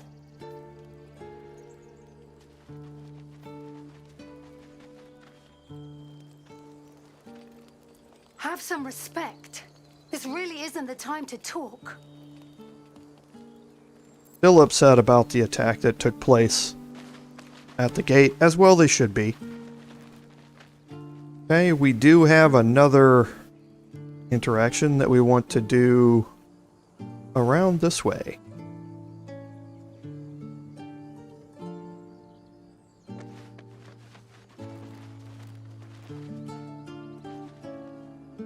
Okay, now how we want to proceed with this All's well that ends. going to be a little interesting. How much farther can I go? So we're going to say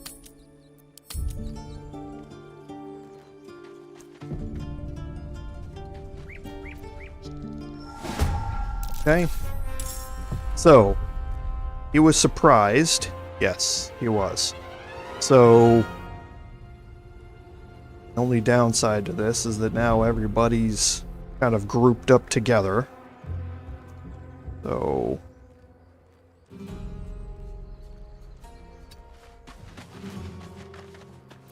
okay, so we are definitely going to use a bonus action and our Hex spell slot to Hex the Bugbear Assassin. And so he's going to be better at passing strength checks and that sort of stuff. So we're going to Hex his strength or his constitution.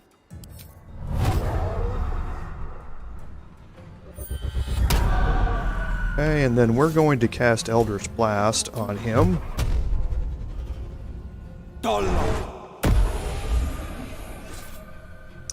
Big hits. Okay. The other thing that you noticed is the bonuses that he's getting on his Eldritch Blast attack. So, again, very important as we go here. So, there's no way that I'm going to be able to get into range here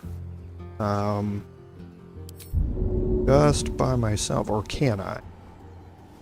Jump, however, is going to take a bonus action, which means I'm not going to be able to frenzy. But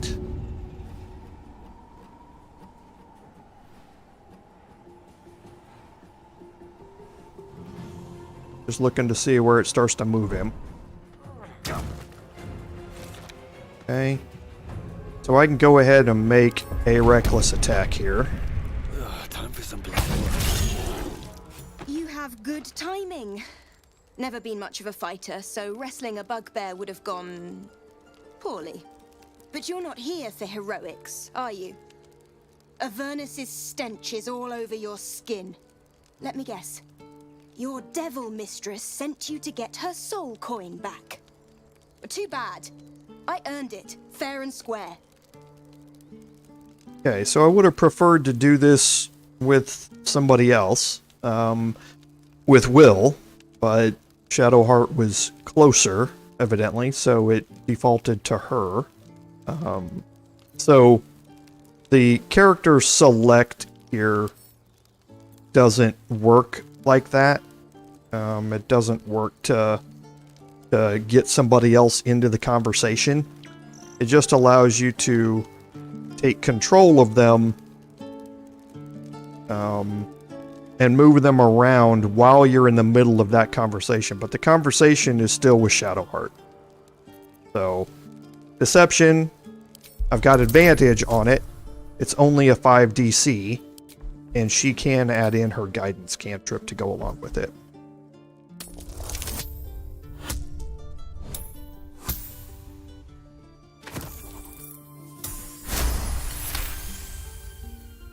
That bloody Irenes!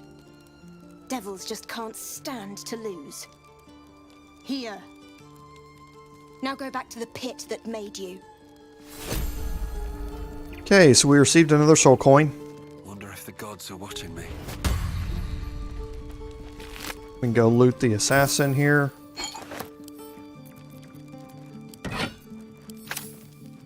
Okay.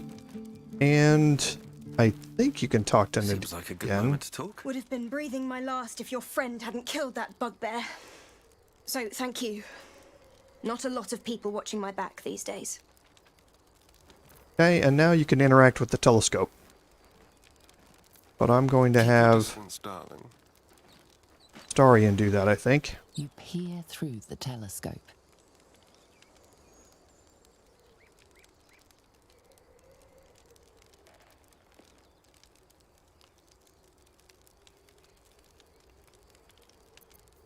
Okay, so he's now got a perception check that he can make here.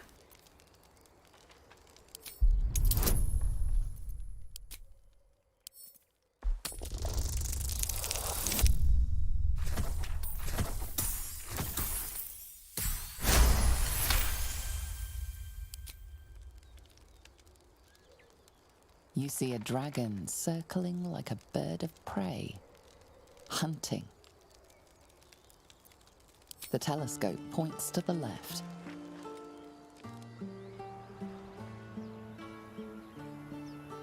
Okay, that's the Ravaged Beach where we came from. The telescope points straight ahead. There's the dragon that we previously saw. The telescope points to the right. And we see a burning building of some sort. We're gonna see more about that later on. Okay. So, for now, what you can do is there's also a back way out of this area.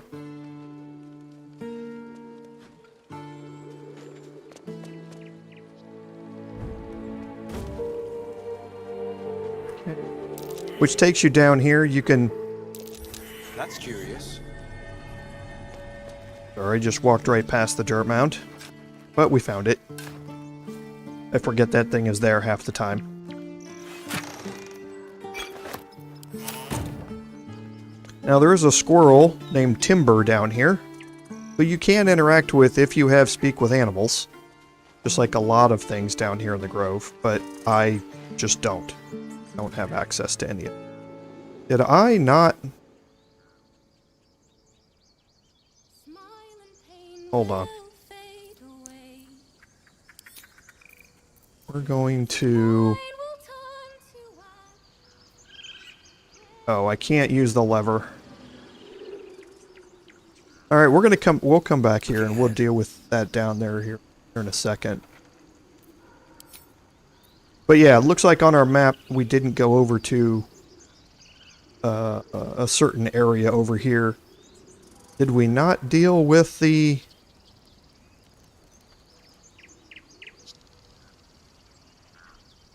Trying to see where this is. Yeah, it's here. Did we not deal with... No, that encounter's here. Did we not go down here? I thought we did. Yeah, we did. That's where we picked up the Amulet of Sylvanas, right? Yes. We just must not have gone down far enough to open up the entire area down there. So we have explored that. Like I say, just saw an empty portion of the map that hadn't been opened up here and was just a little curious about it. But we have gone that way. Light on my feet. Okay, we want to take this ladder and go down.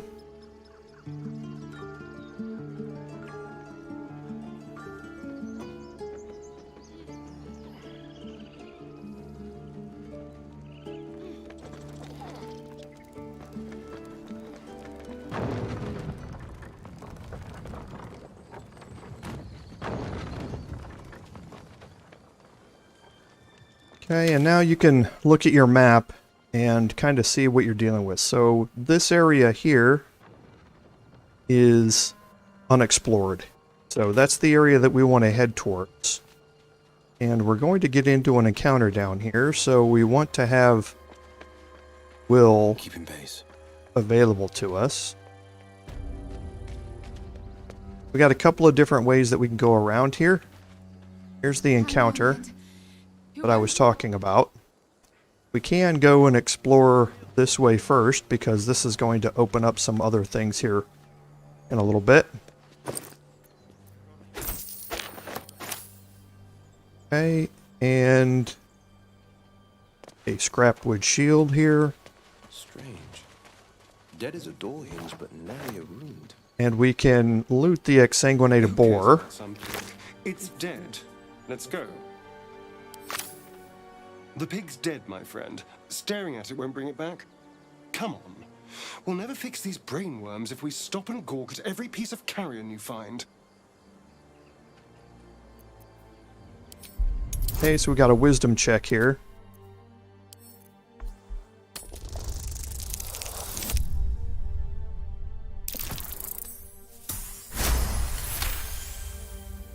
The boar seems to be fresh, only a few hours dead. Examining the corpse, you see 2 small puncture wounds in its neck. And? Is it dead enough for you?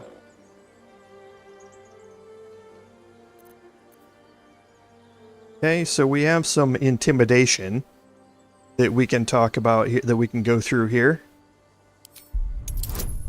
Situational advantage, which is great.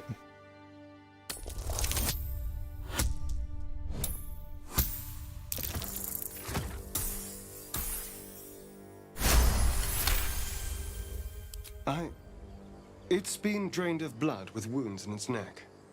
It's been killed by a vampire. I didn't want to say anything because I didn't want to worry you. They are ferocious creatures. But don't worry. I'll keep watch tonight. We won't have to worry about nocturnal visitors. Now please, let's go.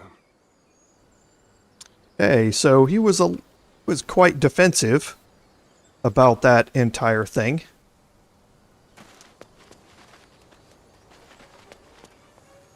Okay, so now heading over the bridge takes you into the Blighted Village, which is where we are going to end up going.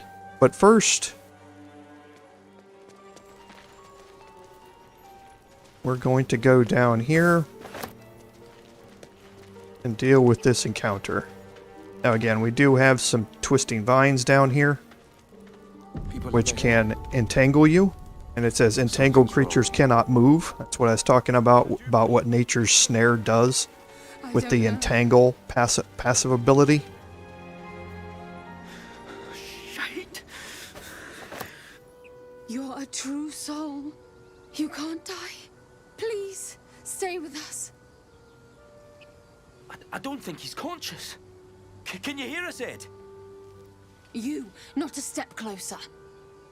A strange symbol glows, marked on their flesh, and something within you stirs in response. Okay, so you have an option here to use your tadpole to begin with. You have a wisdom check here to start off with, which I do not have advantage on or proficiency with. It's just a +0 modifier. Do you have any... Shut up, Andric. Do you serve the Absolute? Wait. The injured man locks eyes with you. A familiar squirming churns in your head. Your minds intertwine. You see his siblings, Andric and Brenna, new recruits, yours to shepherd. Protect them. He is a true soul. Mind him. He will... He...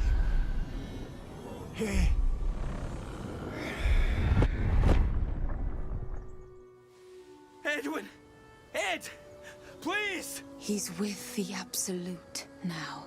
You're a true soul. Edwin, our brother, he was chosen. Like you. Do you have orders for us? We were reporting to Edwin. What? Are you testing us? The Absolute is our goddess. She's going to rip down the old world order, start a new one. Then we'll be the ones with the power. Well, you will firstly, true soul. You don't need me to explain that. A true soul, like you, has been chosen by the Absolute. You speak with her voice, and when the time comes, the true souls, you will rule. Oh, I like these two. All zeal and no brains. I don't know any druids.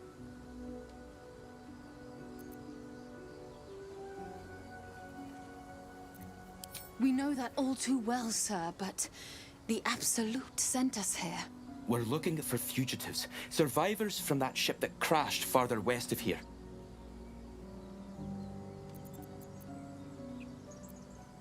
We don't know what they look like, but anyone who survived that crash is bound to be injured. That's enough to get us started. The Absolute wants them found. At any cost. What? And just... leave Ed? I suppose he'd want us to go on. Find a way to honor his sacrifice. May the Absolute guide us.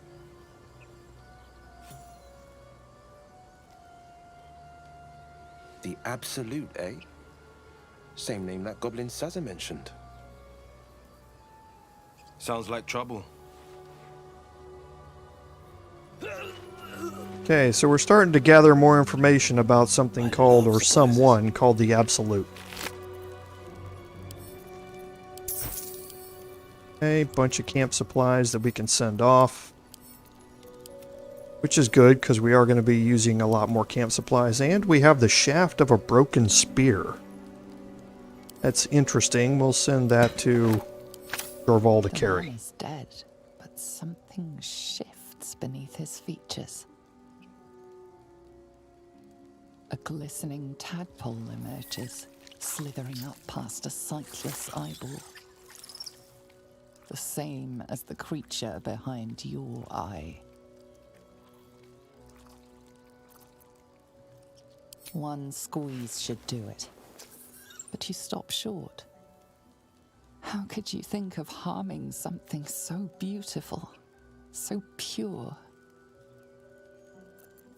Okay, so we have checks that are not good for any of us. But I'll try an insight check. It's my best chance here.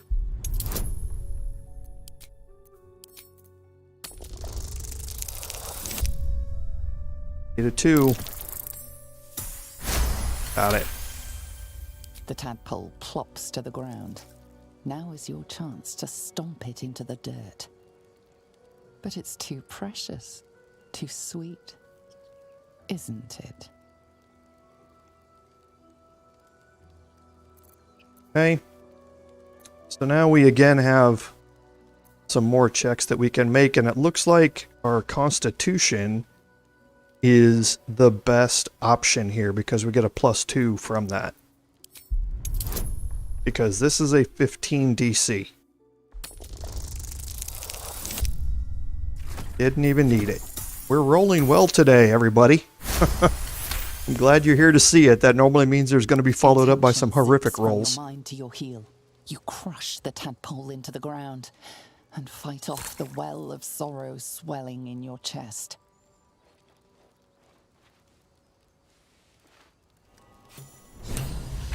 Okay. So we got a journal update here. So this was from talking to Zorru. We learned of the Githyanki patrol. Kagha, the Kill Kagha quest was given to us by Zevlor. That. And Save Goblin Sazza, we have that still active, and we're probably going to follow that one. Now we can also learn that we can ask the Goblin Priestess for help, because she has powerful magic. So we have some options here. We also met some cultists who worship a deity called the Absolute. Okay. So we're opening up more of the options here about what's going on and learning more about the different ways we can go about doing things here. Also, the Githyanki over to the west near a mountain pass. Obviously, Lae'zel wants to know more about that. So, okay, so now let's head on down this way. And again, just taking the opportunity to explore and open up the map a little bit. You see we have some places over here. We just can't get to them at this particular point. Oh, and it looks like Astarion has something to say to us. So, we're blessed true souls, handpicked by the Absolute.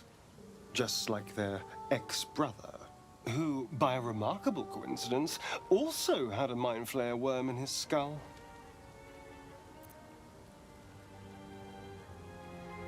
Probably. But at least we know what's scuttling about in our heads. He seems completely unaware. Ignorance is bliss, I suppose. Okay, so let's head on down this way. You see we have an option here to head over this way.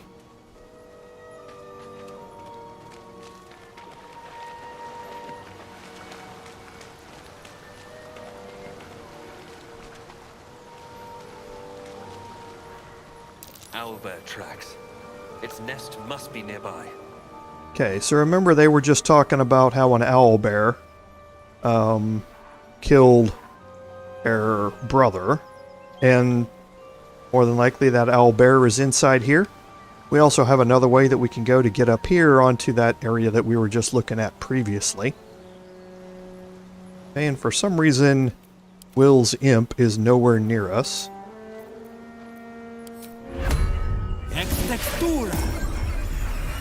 I'm just going to recast it and bring it up here with us.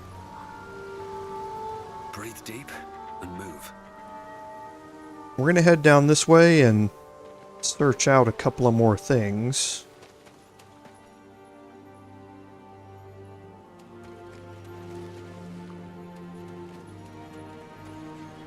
Okay. Now here, you have any options? No.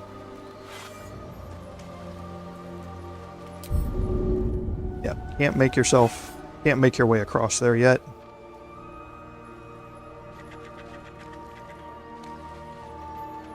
Okay, coming up here, you see another Mind Flare pod. Cursed to put my hands on another pod from the... A foul scent fills your nostrils. It smells of sulfur. Is there anyone in there? The pod's been smashed open. No one is inside. Empty. I reckon there's others like us out there. Okay. That's going to make a little more sense later on, the sulfur reference. Okay, so we've opened up everything else down this way. Looks like we do have a camp supply here. Okay. Now we can go back and interested to know if we can do this encounter really. I think we can. Without having speak with animal.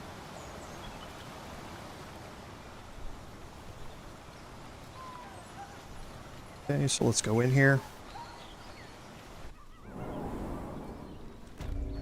Okay. So this is the Owlbear home.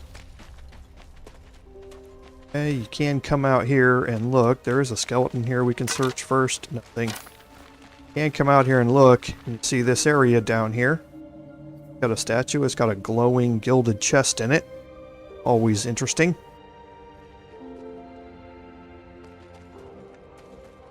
That stench. Dead owlbear prey, no doubt.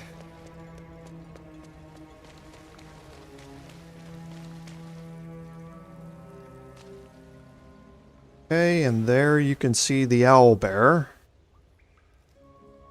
It's distressed.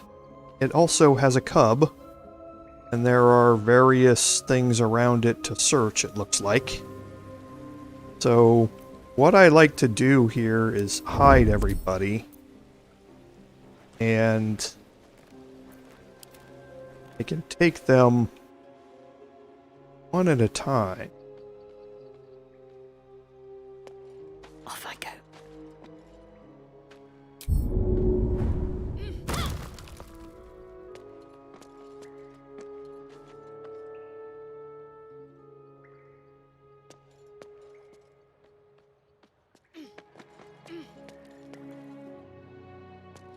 And get them up here on top.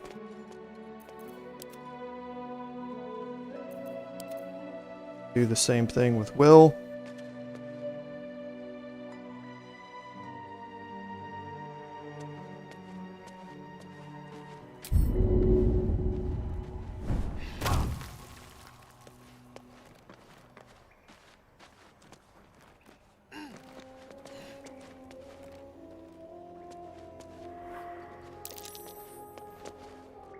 You feel the quake of its Hey, heavy that was bad. footsteps before you see it. An owlbear, its beaked face looming out of the darkness.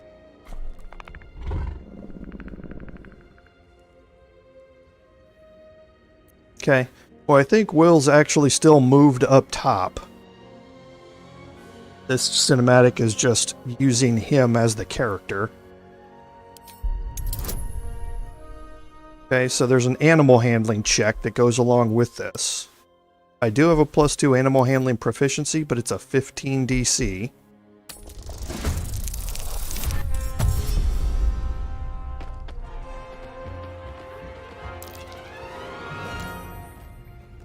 Okay. So, I do still have 2 characters that are not in combat at this time. So, let's see if we can get Astarion up top.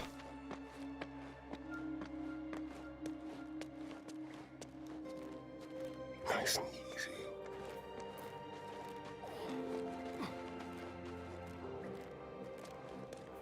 Okay, looks like we could.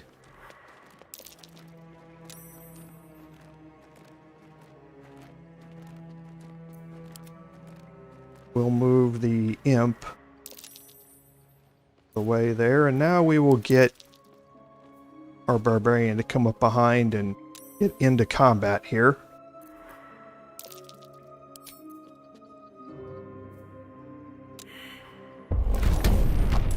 Okay, so that just meant that the imp failed its hiding check and went into combat. That's not a problem. We're going to put everybody into combat anyway. So...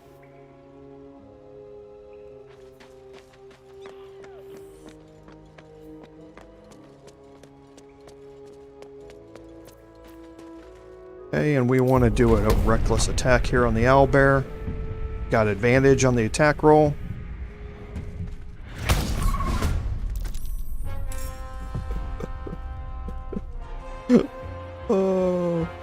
starting to think that if I had a gold piece for every time my Barbarian failed an 88% chance to hit, I'd be a very, very rich person. It's just so horrible. Just so horrible. Okay. So now I'm going to see if I can get a sneak attack here to get Astarion into the fight.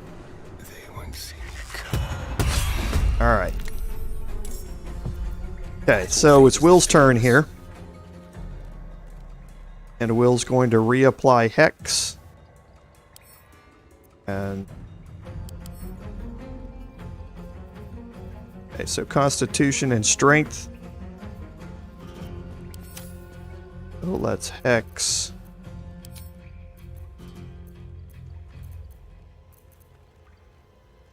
Strength. Okay, why is he gonna move all the way down there to do that? Finding my way.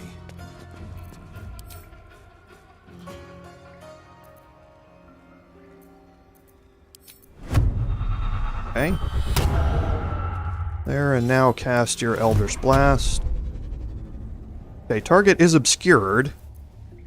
So I can actually cast Dancing Lights down here. To light it up. So that's going to take my action, but that's not necessarily a problem. It just removes the disadvantage from being obscured. Okay, so now any attacks that happen to go against it, see, the disadvantage for target being obscured is now gone. So this is going to be 3 to 8. So I'll go ahead and just do a standard ranged attack here.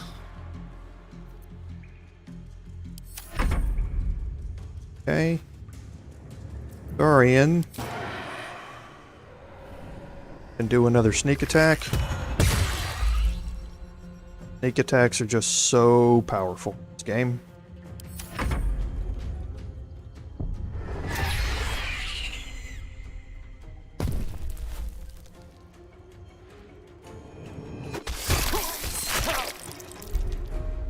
Okay. So you can see owlbears, they hurt. They hurt a lot. Okay, so we'll do an Eldritch Blast here. Critical hit. Okay, now the owlbear cub is going to move up. Raval's only got 3 hit points left.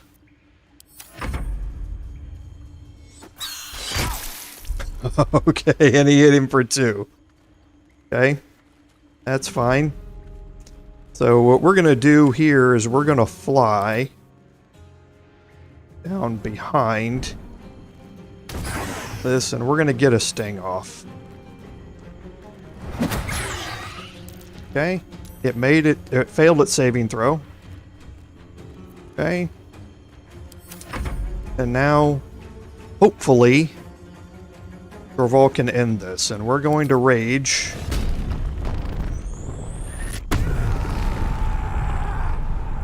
Okay, it's not gonna matter if he doesn't make this, so we're gonna do another reckless attack here. The cub looks from you to his dead mother.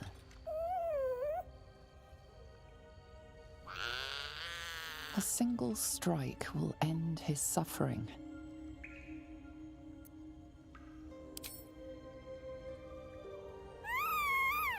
You watch speechless as the cub begins to eat his mother. Okay. You can provide for the cub. Perhaps it'll live. So another inspiration that again we don't need. But what's important here is that you get the head of a broken spear. Okay. So now if you look in your inventory, we picked up a shaft of a broken spear and the head of a broken spear. So you can right click on this and go combine. You can drag the shaft over here and you can combine them. Okay. That gives you the Vision of the Absolute. The Vision of the Absolute is a spear, which means it can be thrown as well. But it has Absolute Night, which is a chance to blind the target. So when it hits, it's got a chance to inflict blindness. However, it also deals an additional 2d6 to creatures that sport multiple sets of eyes. So when you think about multiple sets of eyes, spiders immediately come to mind. So in that case, you'll be doing 3d6 plus 3 damage compared to 2d6 plus 3 plus 1d4 from the Everburn Blade. So in very, very situational encounters, Vision of the Absolute can be a better weapon for you to use. But again, only in very, very situational encounters. So something if you know is you're going to go into combat against spiders, then it's a great weapon to use. Okay. So now we can go down here and pick up some additional things and search some of these skeletons. I'm going to bring everybody else down here now. Well, hello. Blade at the ready. Best foot forward. With my 1 hit point.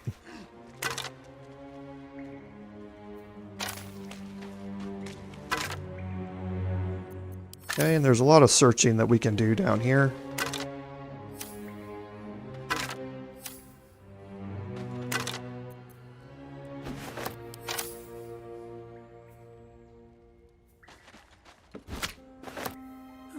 I'll take that. An owlbear egg. These are supposed to be worth a fortune. Okay, and now I can group everybody back up.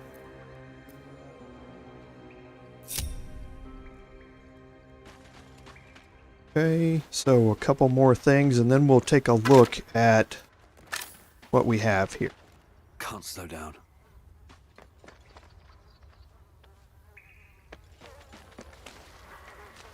More owlbear eggs. Already hatched. No point in taking these. Okay, and then this leads you down here. A Selune statue in a stinking cave. Hardly a place of honor. Okay, so Selunite statue. We'll learn more about Selune and Shar as we go through this playthrough. But for now, I'm going to toggle group mode. And okay, Arcana failed.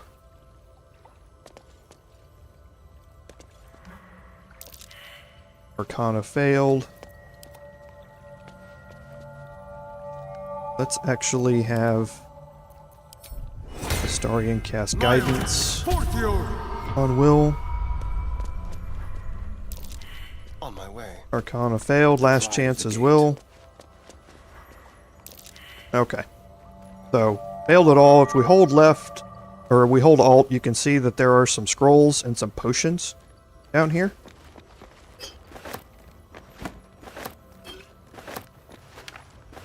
Okay. And there's also a gilded chest here. Ouch.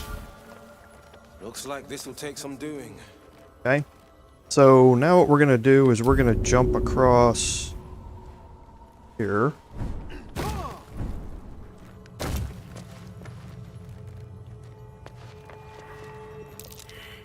Okay, his perception failed.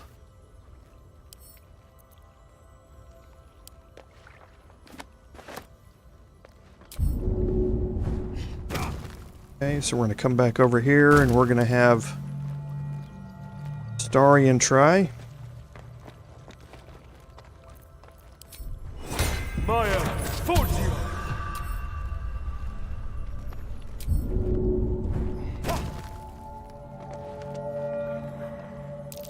Okay, perception was successful.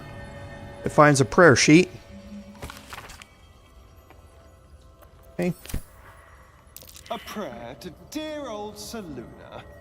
Adorable. Okay, so we can have Shadowheart.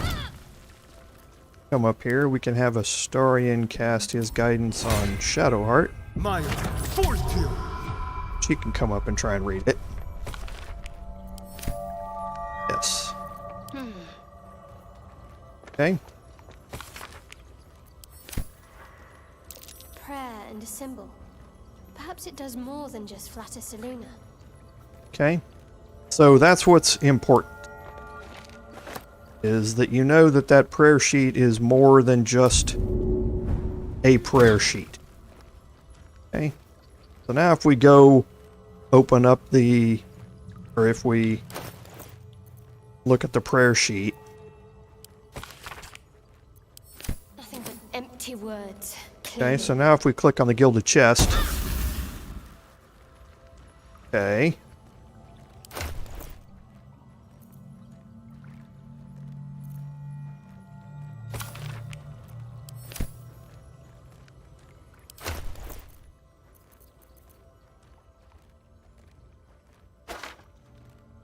What am I missing?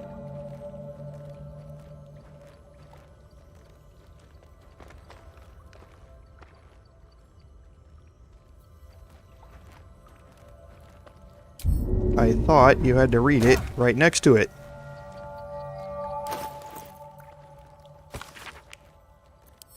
If I knew praying could be useful, I would Oh, have started years okay. ago. It must just not work with Shadowheart because of a reason that we haven't learned about yet. So, that's interesting. I mean, it makes sense. I'm ready. Whatever it takes. But, yeah, for a reason that we will learn about later. But reading the prayer sheet next to the chest removes Selune's seal from it. And You now... should leave it, or even destroy it if possible. This rubbish is an offering to Selune. At best, it's worthless. At worst, who knows?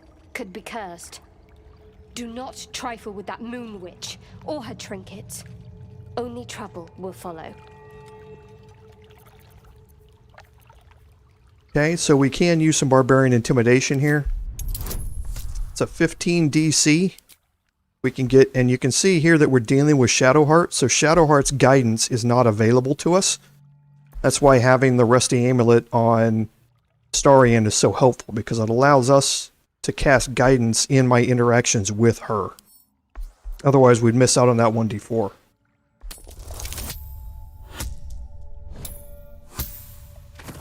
That's why advantage on your rolls is so important.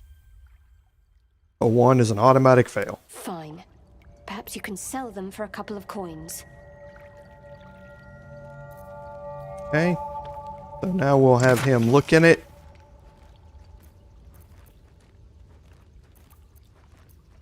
Silver necklace. This stuff is all going to Will. We'll take a look at the Moondrop pendant here. I've got a long road ahead. Okay, so now I can group everybody up, and that finishes everything down here. So now we can climb back up here.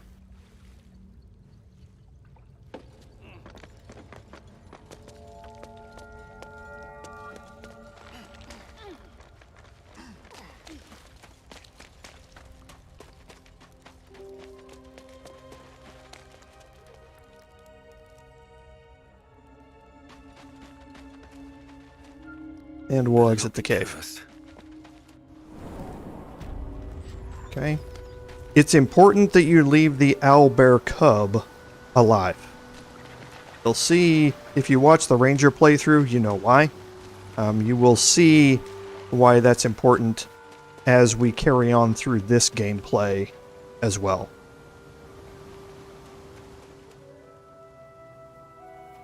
Okay, so we're going to come back up here to the top. Another step forward. We're going to make our way over here to the bridge. Before we do that, however, we're going to use our short rest to heal up a little bit. Okay, so we got half of his hit points back.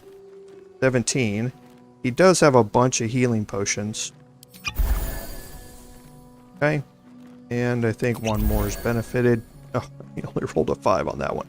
Okay, but that got most of his hit points back. Okay. You know what I really famous about Baldur's Gate. The food. Freshest fish I've ever had. I don't care for fish. Red meat, now, that's a different matter. Rare as can be. Dripping. He's Well, saying... unless we find a cure, you won't have any teeth to chew it with soon enough. He's saying some very interesting things about how he likes his food. So I hope you're all keeping track of it.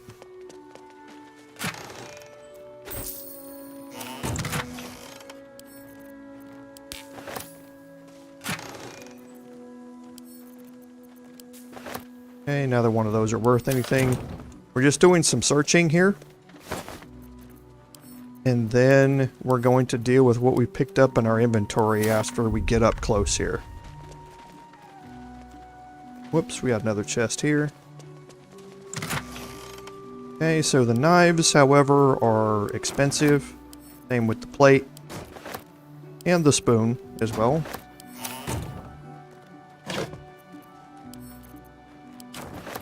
All good things for Will to be able to sell.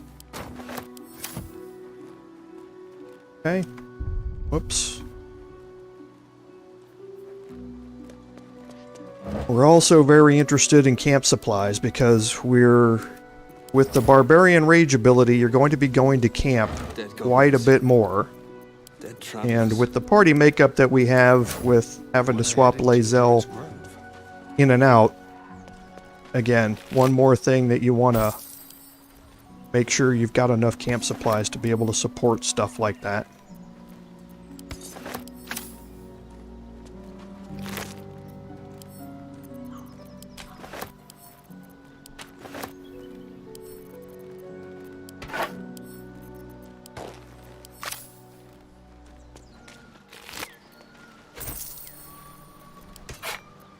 Okay, and we're just searching these people here, picking up camp supplies.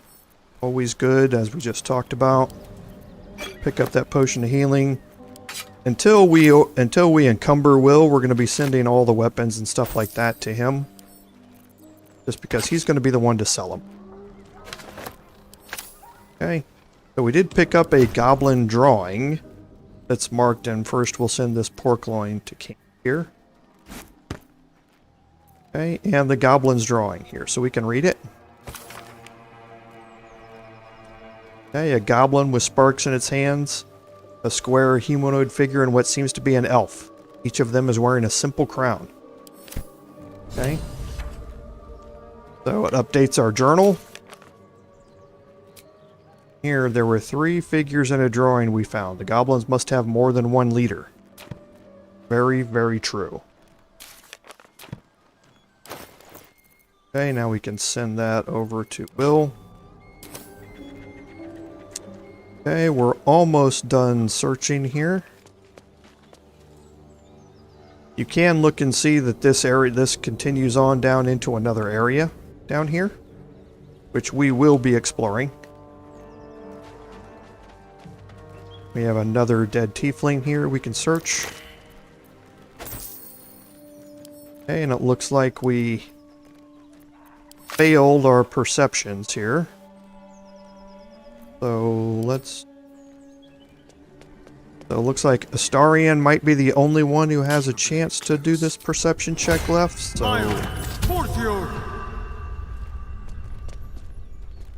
nope, he failed it too. So was it Will? This way. Move Will up here. Okay, so did everybody already fail it? They must have. My faith protects me.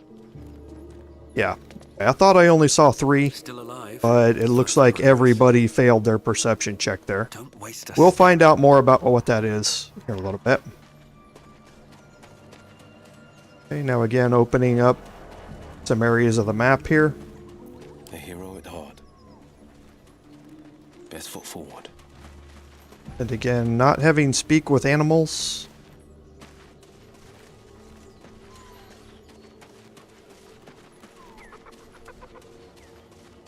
This leads us back down to the Owlbear cave, which is where we were earlier. So, trying to remember if anybody has animal handling.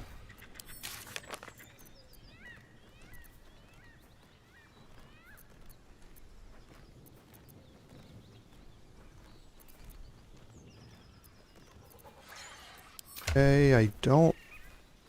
Let's see.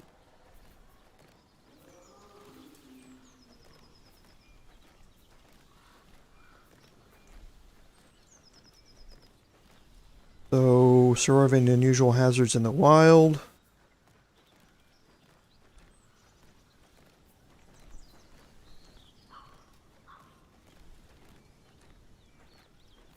Okay, I'm just checking to. Don't think we do. I'll go down there with Will. A question. Anyway. From Master Monster Hunter. How would you approach killing a vampire? To start, lure it into the sun, drive a stake through its heart. Why? Just curious. Again, keep track of all these strange questions that he's got. And you see we're going to have an encounter up here with Scratch.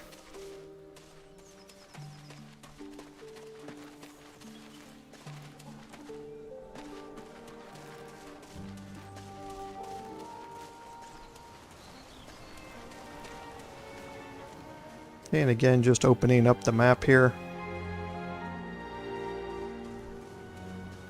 We're going to have some searchable items. When they find out the monster hunter is becoming a monster. I've faced countless perils and conquered them all. This will be no different. I've always had a soft spot for the confident ones. They always disappoint though. I love the interactions. Okay. So, nowhere that we can go down here.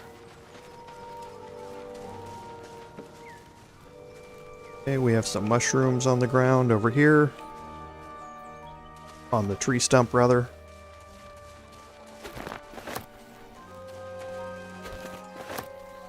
Okay, and let's try and talk to Scratch here. Do want to save. Been a while.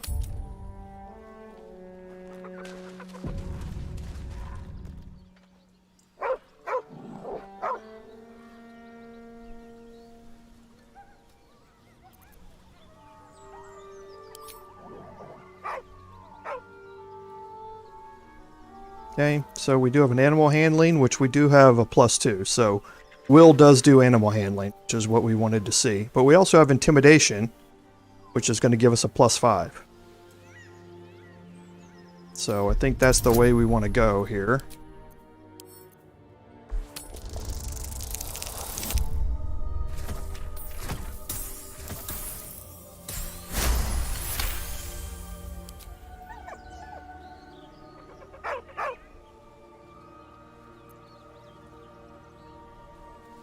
Around his neck is a collar, etched with a name.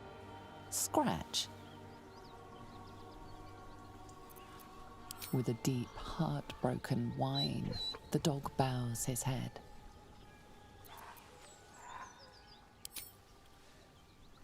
He whines, but remains rooted by the corpse's side. Okay, so this gives you an opportunity here to hold out your hand so he can follow your scent to camp. You can pet him first.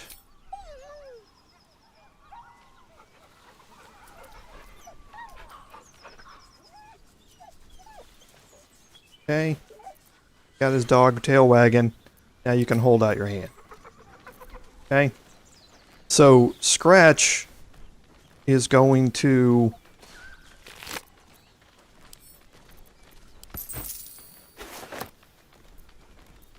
follow you to camp, and he's going to end up at your camp, so when you do it, take a long rest, you'll see him there. And there are some fun interactions that you can do. So let's read some of these letters here.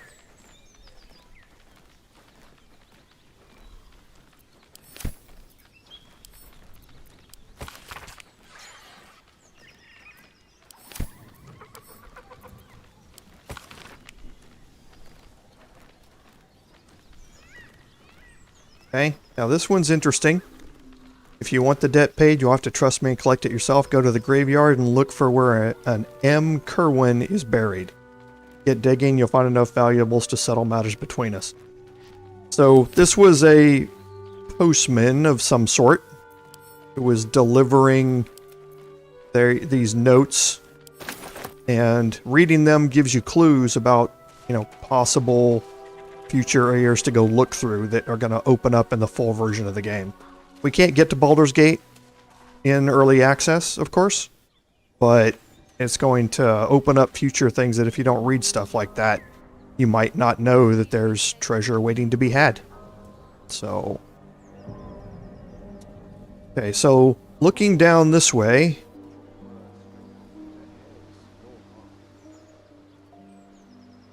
okay, we have some options about where we can progress here, but it looks like for the most part it takes you down here around and takes you to the other side of the village. We also have another option to get into the village through here.